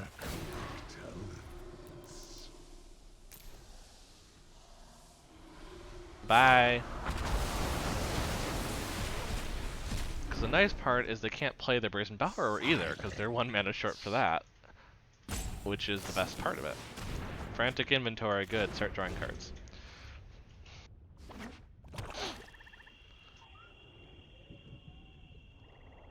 Now, I am all in on the Ugin plan, I'm gonna be honest. I mean, if Ugin goes away, I'll probably lose this game.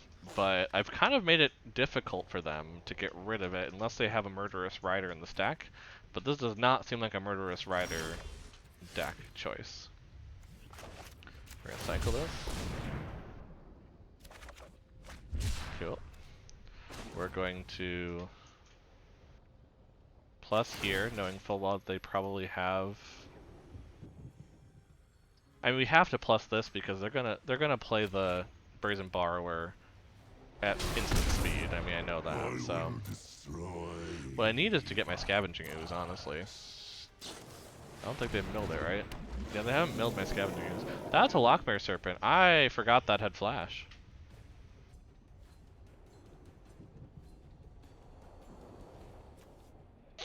That's fun. Yeah, they're gonna start sacking stuff. Drawing cards, gaining life. Yeah, honestly I need a Scavenging Ooze at this point, because I need to start... They actually don't have creatures in here, do they? Scavenging Ooze is only creatures, isn't it? Oh, target. If it was a creature card, I get the counters, but otherwise I can exile it. But yeah, no, they don't have creatures in here. Because I exiled everything. This is not gonna go well.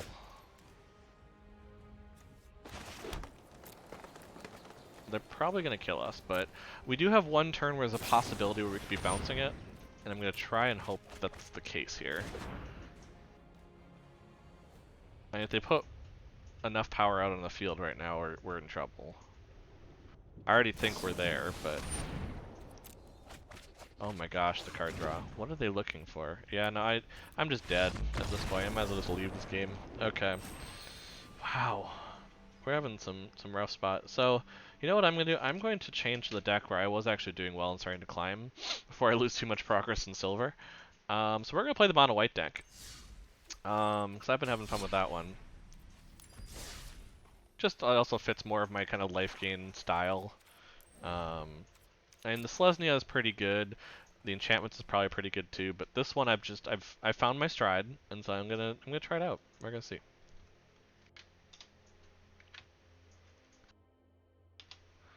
We're gonna submit, and this is a mono white deck. We're gonna update the stream, and cool. That should now show a lot of white cards. Yep, cool. Okay, and let's finish out the stream with that. Let's try to get some wins to finish out the stream with the mono white life gain, which I've seen have some pretty crazy stuff.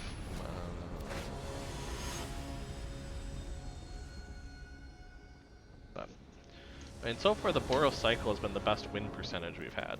So there's that. This one is not great, but we're gonna keep it because we do have the ability to. We don't have the life gain ability, but we still have the ability to put counters on with Basri. So the Hallowed Priest can at least still get counters and be indestructible, which is nice. And we're gonna be one white pip away from. Oh gosh, they're probably gonna get rid of my.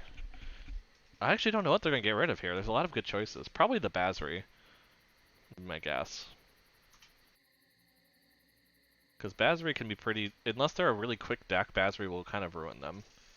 Ooh, they're worried about the Elspeth. Interesting. Probably means they're playing an Eliminate from on the Hollow Priest. They also have a Tormod's Crypt, which is interesting. So we're definitely going to play the Hallowed Priest here. Yeah, they might have an Eliminate. If they do, so be it. We'll start life gaining with the Alciad and Basri, but...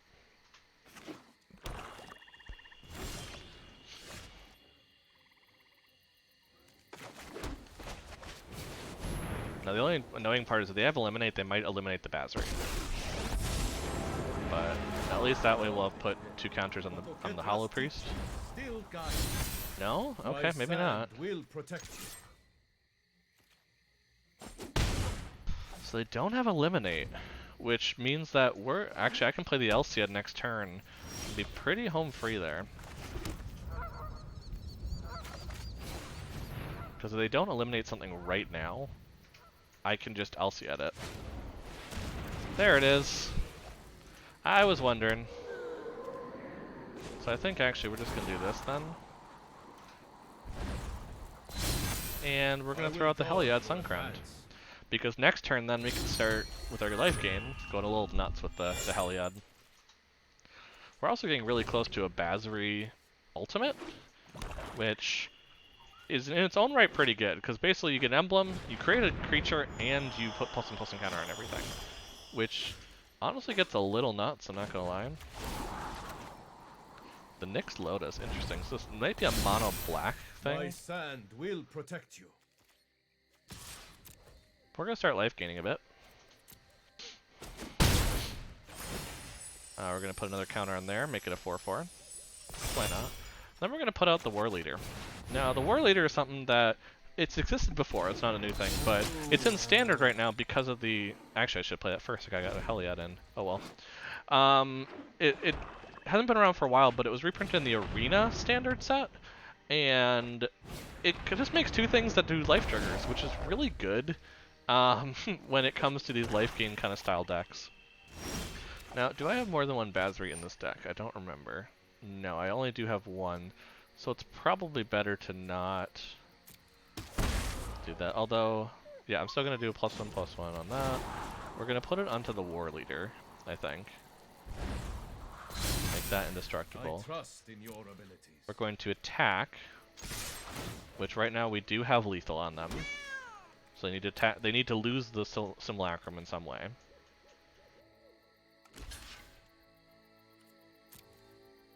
I'm gonna get a couple life triggers. I'm going to put them onto the... Let's just put on the 2 cats, why not? Spread out some damage. So they're going to draw a card. They now only have 2 cards. I mean, they have an Underworld Dreams, but I'm also a life gain deck, so I don't think this is going to go very well for them. And I'm actually not going to play the second War Leader in case of some board wipe feature that might happen. But I can basically, I want to keep the Elsia to protect something in particular. Okay. I'm actually kind of okay with Period of the... Oh, no, no, no. Oh, no, no, no, no, no. I'm dead. I don't think I have a way to survive this.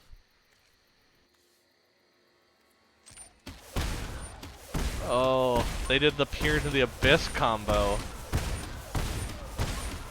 Ugh.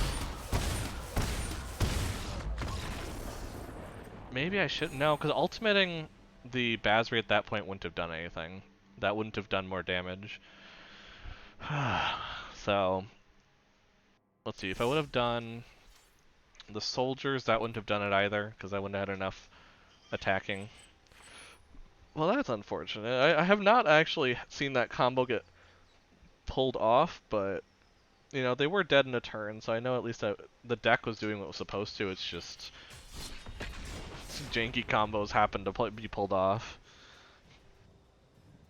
Gotta love it. But I mean, I do love the idea that you can use Nyx Lotus to jump into having that kind of mana gain to get to Peer to the Abyss quicker, but it's still a stupid combo. Okay, again, I don't have anything for the Hallowed Priest technically, but it'll attack as a 2/2 on turn 3, so that's something. And Linden plus the War Leader is actually really good. Ooh, actually I do have something for it. This Charm Stray is kind of the next life-linking early one. Yeah, it's not a, not the Pigeon, but it's still pretty good.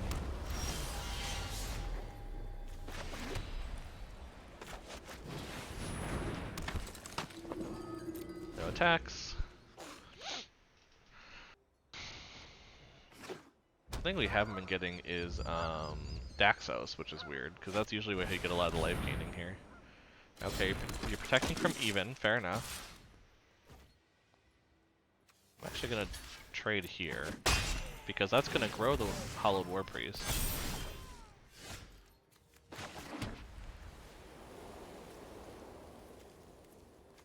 I'm gonna throw out the Linden, actually, I think.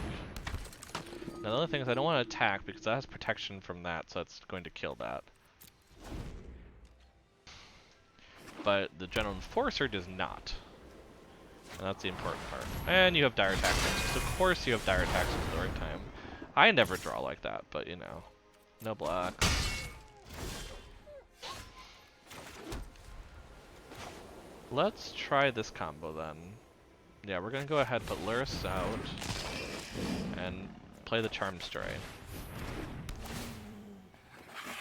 And no attacks, and we're gonna use the Charm Stray to block. And basically, we could possibly recur it a bit, but we'll see. But it's basically making their attack pretty bad, is the plan. Yeah, they're not even attacking. That doesn't have protection from Banishing Light, does it? That does not.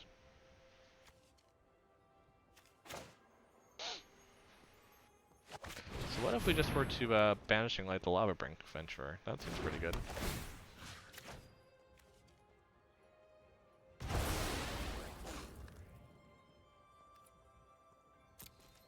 Now that we've kind of gotten control, we're gonna wait a little bit. We're gonna wait to play the Alciad next turn, basically. And that's gonna allow us to let the Hallowed Priest get protection from whatever's on their board, and then I just bring it right back. It's a pretty good win con for this. So I'm gonna play this. Now, if they're gonna kill anything, they have to do it now. Otherwise, I'm just gonna protect it. Yep, there it is. So I can't recur it, so that's not an option, unfortunately. But what that does mean for me, though, is that I'm actually kind of okay putting out the 4/4. I'm not, I mean, I have things I'd like to protect, but I'm not going to attack again this turn.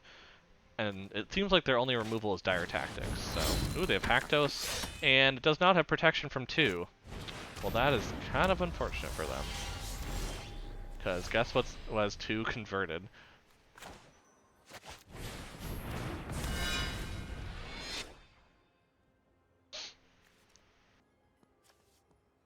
How do I do this now? So I can make that a 3. I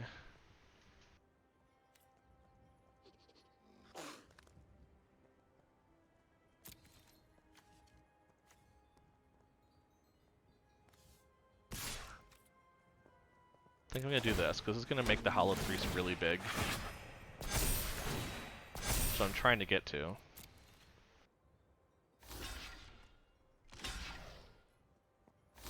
And see, this is going to go absolutely great for me. So I'm gonna make this have protection from, we're gonna say red.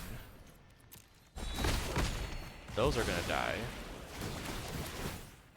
Gonna get a ton of triggers here. And I now have a 9/9. Now the only thing is I have no protection for said 9/9 if they have removal. But this also means Haktos dies, because Haktos has to attack. Actually, either Daxos or Hallowed Priest will kill Haktos. That was a really bad roll for them, because the only worse roll could have been, the only slightly less roll would have been 4. But, so they play another Haktos. That's their plan, to get one that is protected from 4. Only problem with that is, guess what's 4? So we're definitely going to go ahead, we're going to attack with this, and we're going to, let's see, it has protection from this, so I don't want to attack with that. So we're just going to do this, which is going to, again, make the Hollow Priest bigger.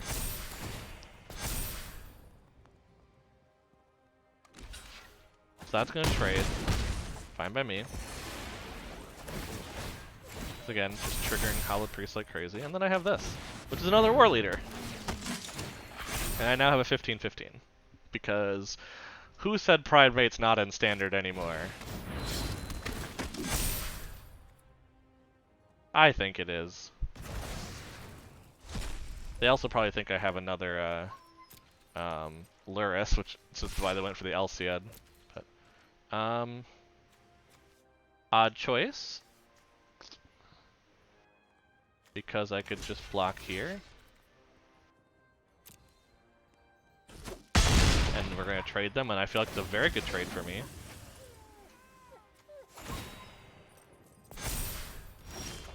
Wait, why? Is that indestructible? Well, I'm learning things today. If we work together, we can achieve peace.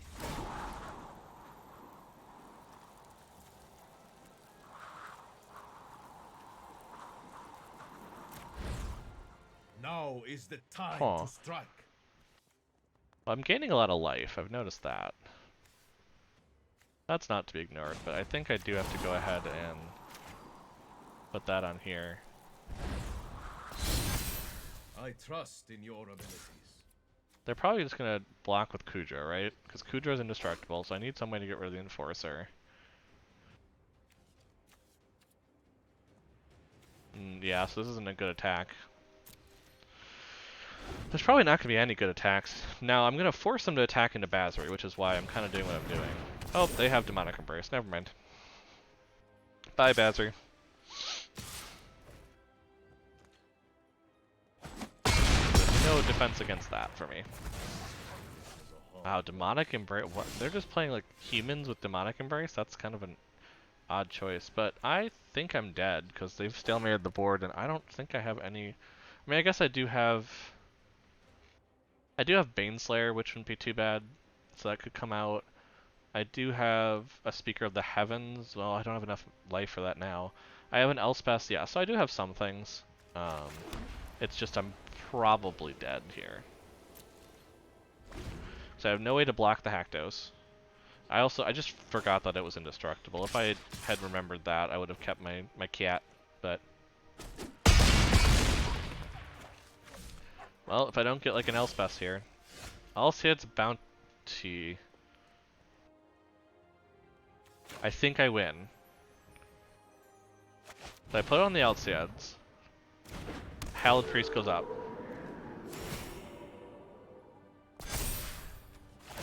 I sacrifice it, give Hallowed Priest protection from white.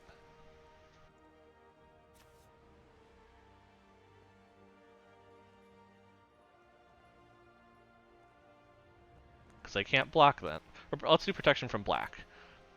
Because I don't think they'd have something in white that would do it. Oh, they have a way... Can they sacrifice their own? I don't actually know.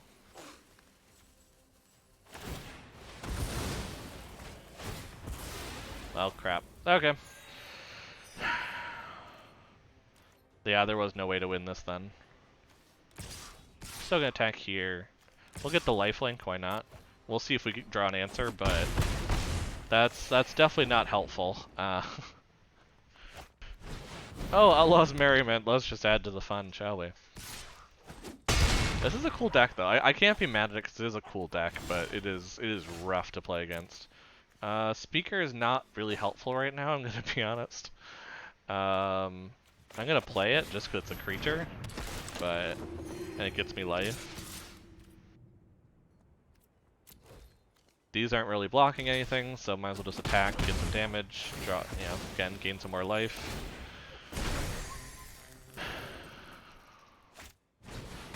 Oh, and you have another Kudro, because of course you do. Oh, this is rough. I actually wonder, do I have a lot of Kudro in General's Enforcer? Because that would be cool if so. I don't think I do. Let's see, Kudro. Wait, is Kudro not from Ikoria? Yeah, Kudro's from Ikoria. Oh no, he's General Kudro, sorry. So I have one of him, and then the General's Enforcer. I have one. Yeah, so I don't have much from this deck, which would be a little rough. Yeah, we're dead. I'm gonna make the creature token just because I'll gain one more life from it, but if we wouldn't have messed up, we might have actually had a chance. Probably not though. Actually no, because we only have at 13. There wasn't a great spot for our 4/4 to attack. We needed removal and we just didn't get our... We got our one Banishing Light that we used on the Lava Brink early. Probably shouldn't have done that now that I think of it, but it was a way to start aggroing. We could do one more. I think we can fit one more in there.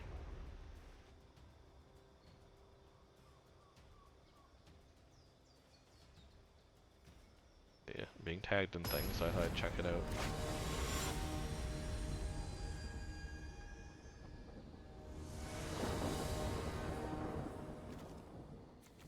This is not terrible. I guess I get Charm Strain. I have Daxos. I have some life gain. I have Baneslayer, which would have been really nice last game. But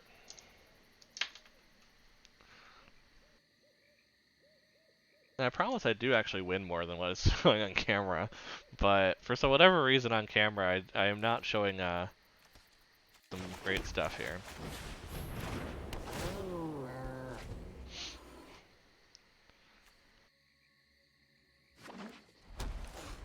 What do they got? Alciad. They probably don't want to trade this Alciad, but you know. Let's throw this out though, just because, one, it might make them less likely to block, and two, it also means I get value out of it if they do actually decide to trade here. Wow, they are. Fair enough, I'm very okay with this, because I get a very good 2/5 next turn then. Or I don't draw any land. You want to trade the Daxos? Didn't think so.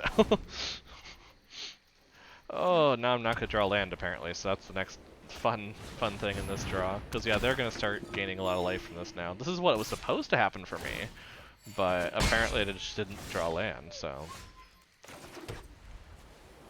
Well, let's put our own Linden out then.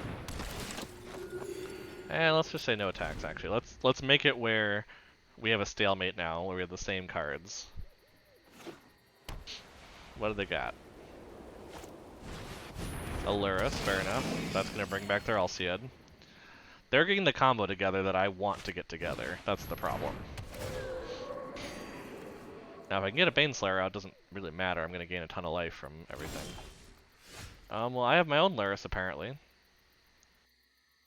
I'll throw out my own Luris. Not that I can play a Charm Strike, because I'm 1 mana behind, but you know. At least gains me life. That's something. Ooh, they have a Heliod. That's not good. That really makes me want to get rid of their Linden now. Where are they putting the life gain is the question. Fair, fair, makes sense. I do have another Linden, so I'd be willing to trade the Lurrus for the Linden. But they do have Alciad, which means that it's not actually going to be a trade. Or they're going to get rid of something. What are they getting rid of? My Lurrus? Fair enough. That's actually better for me, if I think about it. Because if they attack with Lurrus, I can kill it. And then... yeah, I can trade the Lurrus for sure.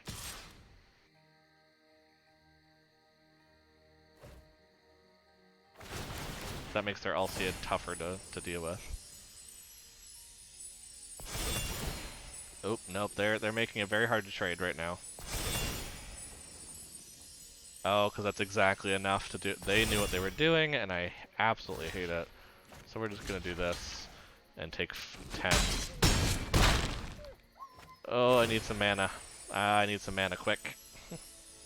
Or I need my own glass caskets, because I do have glass caskets in here, don't I?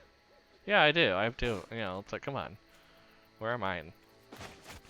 Well, let's put out the selfless savior and try to use that to block some damage, I guess. Oh, this one's rough. Oh, they have double Alciad plus Lurrus. This is probably the end of the road then. Yeah, actually, I might as well skip to a new game at that point. They're gonna be able to throw their creatures through without me blocking them then. Yeah, apparently drawing land is pretty important to playing this game. Oh, let's try again. Because we have a little more time still. I'm going to try and get in a win here at the end. I promise this deck usually wins, but for whatever reason I'm getting on the losing streak. Also, I should just go back to Boros Cycling. We were doing well with that. Here we go. Here's a good starter hand. Finally. Come on. Let's show what this deck can do. Look at these shiny plains can't lose. I mean, look at that. That's so pretty. Okay, let's get out the Lifelinker. Get out the Hallowed Priest next. Remove anything that's in its way. Come on, just have a tap land once. Just play a tap land, no one drop. Come on. Ooh, food token, perfect. Perfect, perfect, okay. So we're gonna play this out. We're gonna get a 2-2 from it then.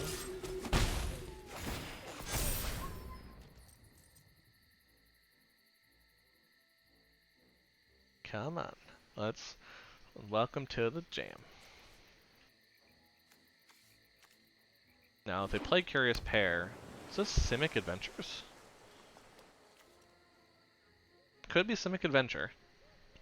I don't know why else you'd play Curious Pair, unless you're playing Simic Food, but I haven't seen that deck doing well enough in the recent, stuff.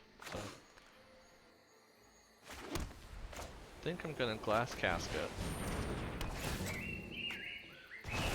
Remove the blocker. Gain one more there, and put out the next Lifelinker. So you have 2 instances of Lifelink, which should make Hallowed Priest pretty big. We're hoping that I'm not hoping that they try to kill it, but if they're going to kill anything, I hope to kill the Hallowed Priest, because then I have Hallowed Priest already. Okay, what could they do? They might have... okay, they have the Rose Thorn, so they now have 2 mana out of 1. They're grabbing blue mana. Blue and green, okay. 1 of each. They can't play the Rose Thorn yet, so they might just eat the food. Brazen Borrower for the Glass Casket, fair enough. And for that. Okay, that's rough, but... I do still get the Glass Casket, so I can...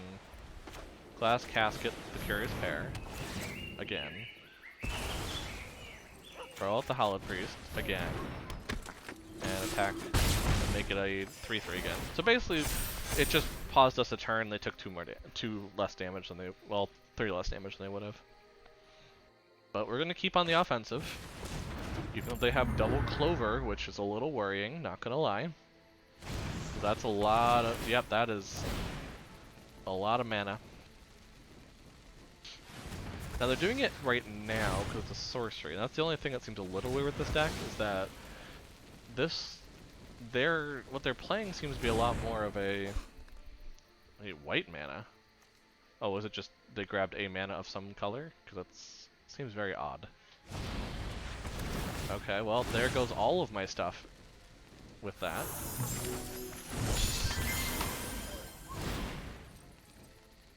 I guess I'll still have one. No, they don't get rid of the. Yeah, they got rid of the Hollow Priest. Okay. Oh, this one's very bouncy castle kind of thing. Okay, so we're gonna go ahead. We're going to Glass Casket, the Curious Pair again.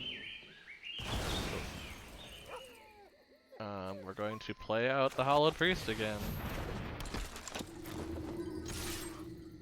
And we're gonna go ahead and get back to working this up. Because at this point, I'm not exactly sure what else to do. If they have a third Brazen Borrower, I mean, what am I supposed to do at that point? How can you compete with that?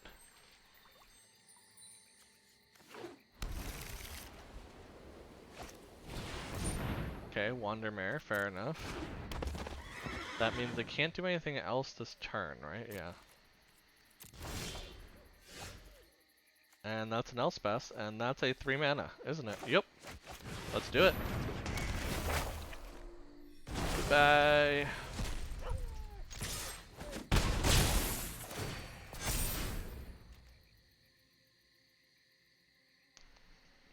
Now at this point, I think we just have to keep aggroing.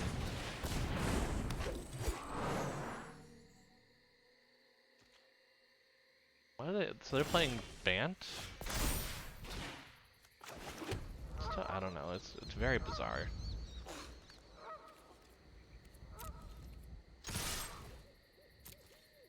They're probably gonna block the Alseid, which is what I want them to do.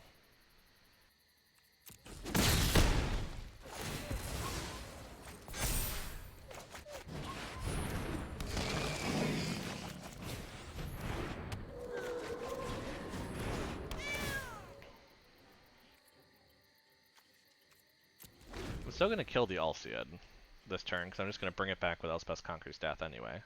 So we're gonna see what they do.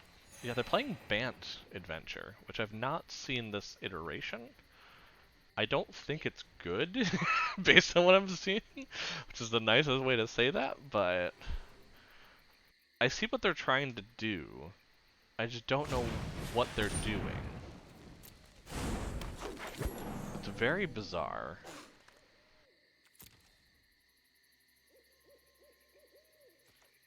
Because they just kind of have this weird one white mana sitting out here for some reason. We're going to protect Laris for a second here. From, I don't know, white? I guess you only have white mana.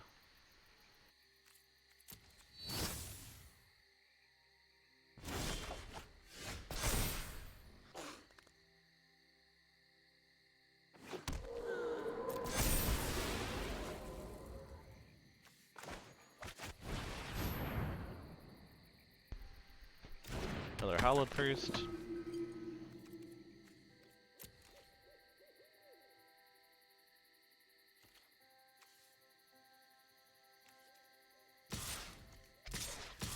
Make you have to block some stuff.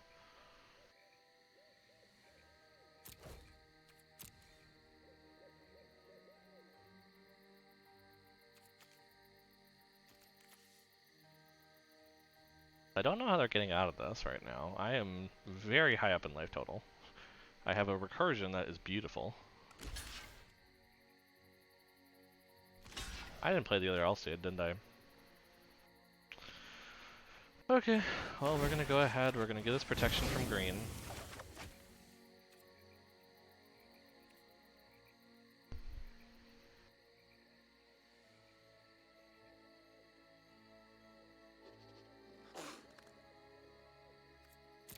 I don't know what they have that's instant speed in their hand for one white. They haven't played it, which is really bizarre. But they're holding full control for something.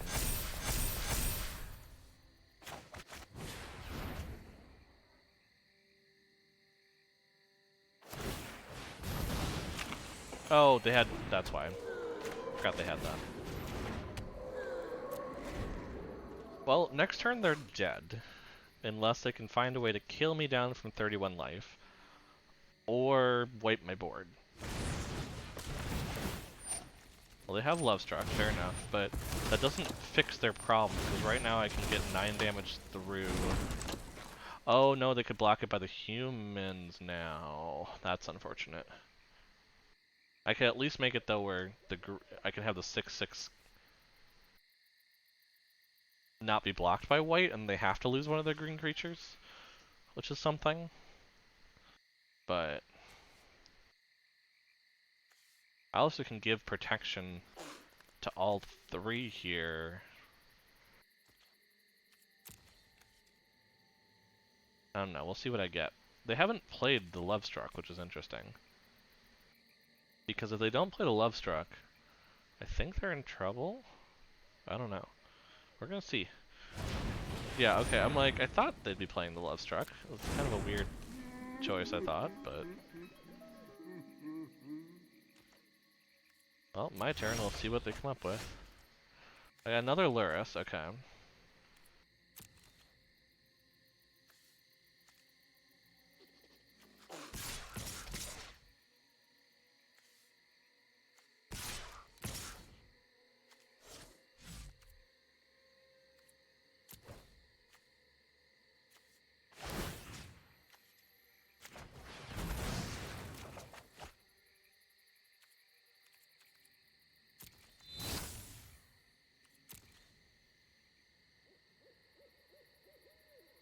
Because now they have to block it with one of their big green dum-dums. Which is kind of the plan. I also still have another Alcia, which is the point. Yeah, so they're gonna block that there. Apparently they don't want to lose their Rosethorn or Acolyte for some reason. Not fully sure why they're keeping that.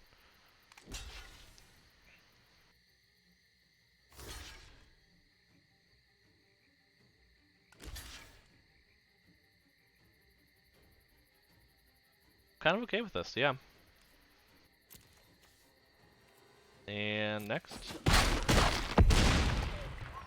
That only loses my Lurrus, which they think is great for them. I have another Lurrus. And I play another Alcia. End turn. And now I officially think I'm probably... I don't know, I keep thinking I'm gonna win, and then I keep having the answer drawn next turn. Now, the nice part is that they only have green creatures now. They can't block with the Brazen Borrower, which is why I think they haven't been playing them. Or, oh, actually, yeah, no, because it would tap the Rosethorn Acolyte to play them. So I think that's why they haven't been doing it. But I can give these protection from green. I'm just going to protect this from white.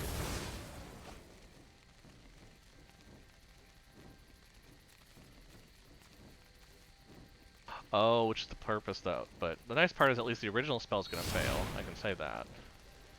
So I'm going to lose my other one, but they're not going to have anything to copy onto. So that's going to fail.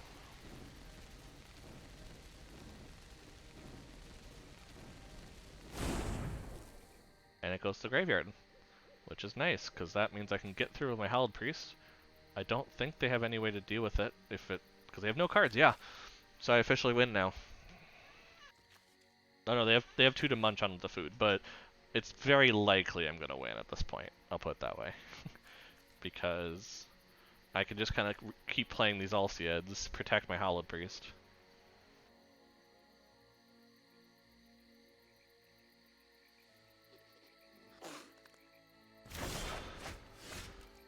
Banishing Light, that is fun. However, I think I'm going to bring back an Alcide.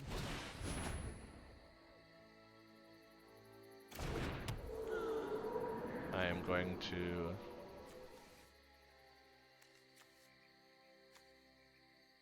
remove said Alcide, giving this protection from green.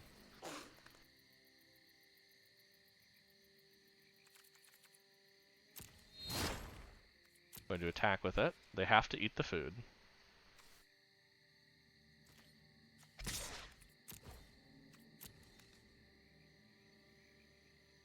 Or they're dead.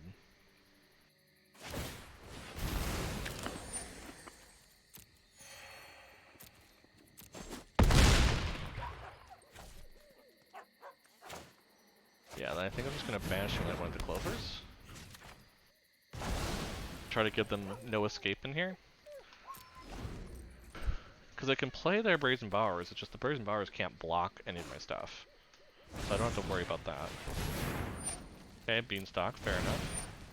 That's not enough to save you this round, and that's what you needed. That's gonna get you 1, 2, 3, 4, 5 mana. I'm trying to figure out his weight. They say tap that. They had 6 mana. Oh, they were just 1 short. Gotcha. And now they're just playing stuff. Because you never play Brazen Borrower on your turn unless you know that you're probably dealt with at this point.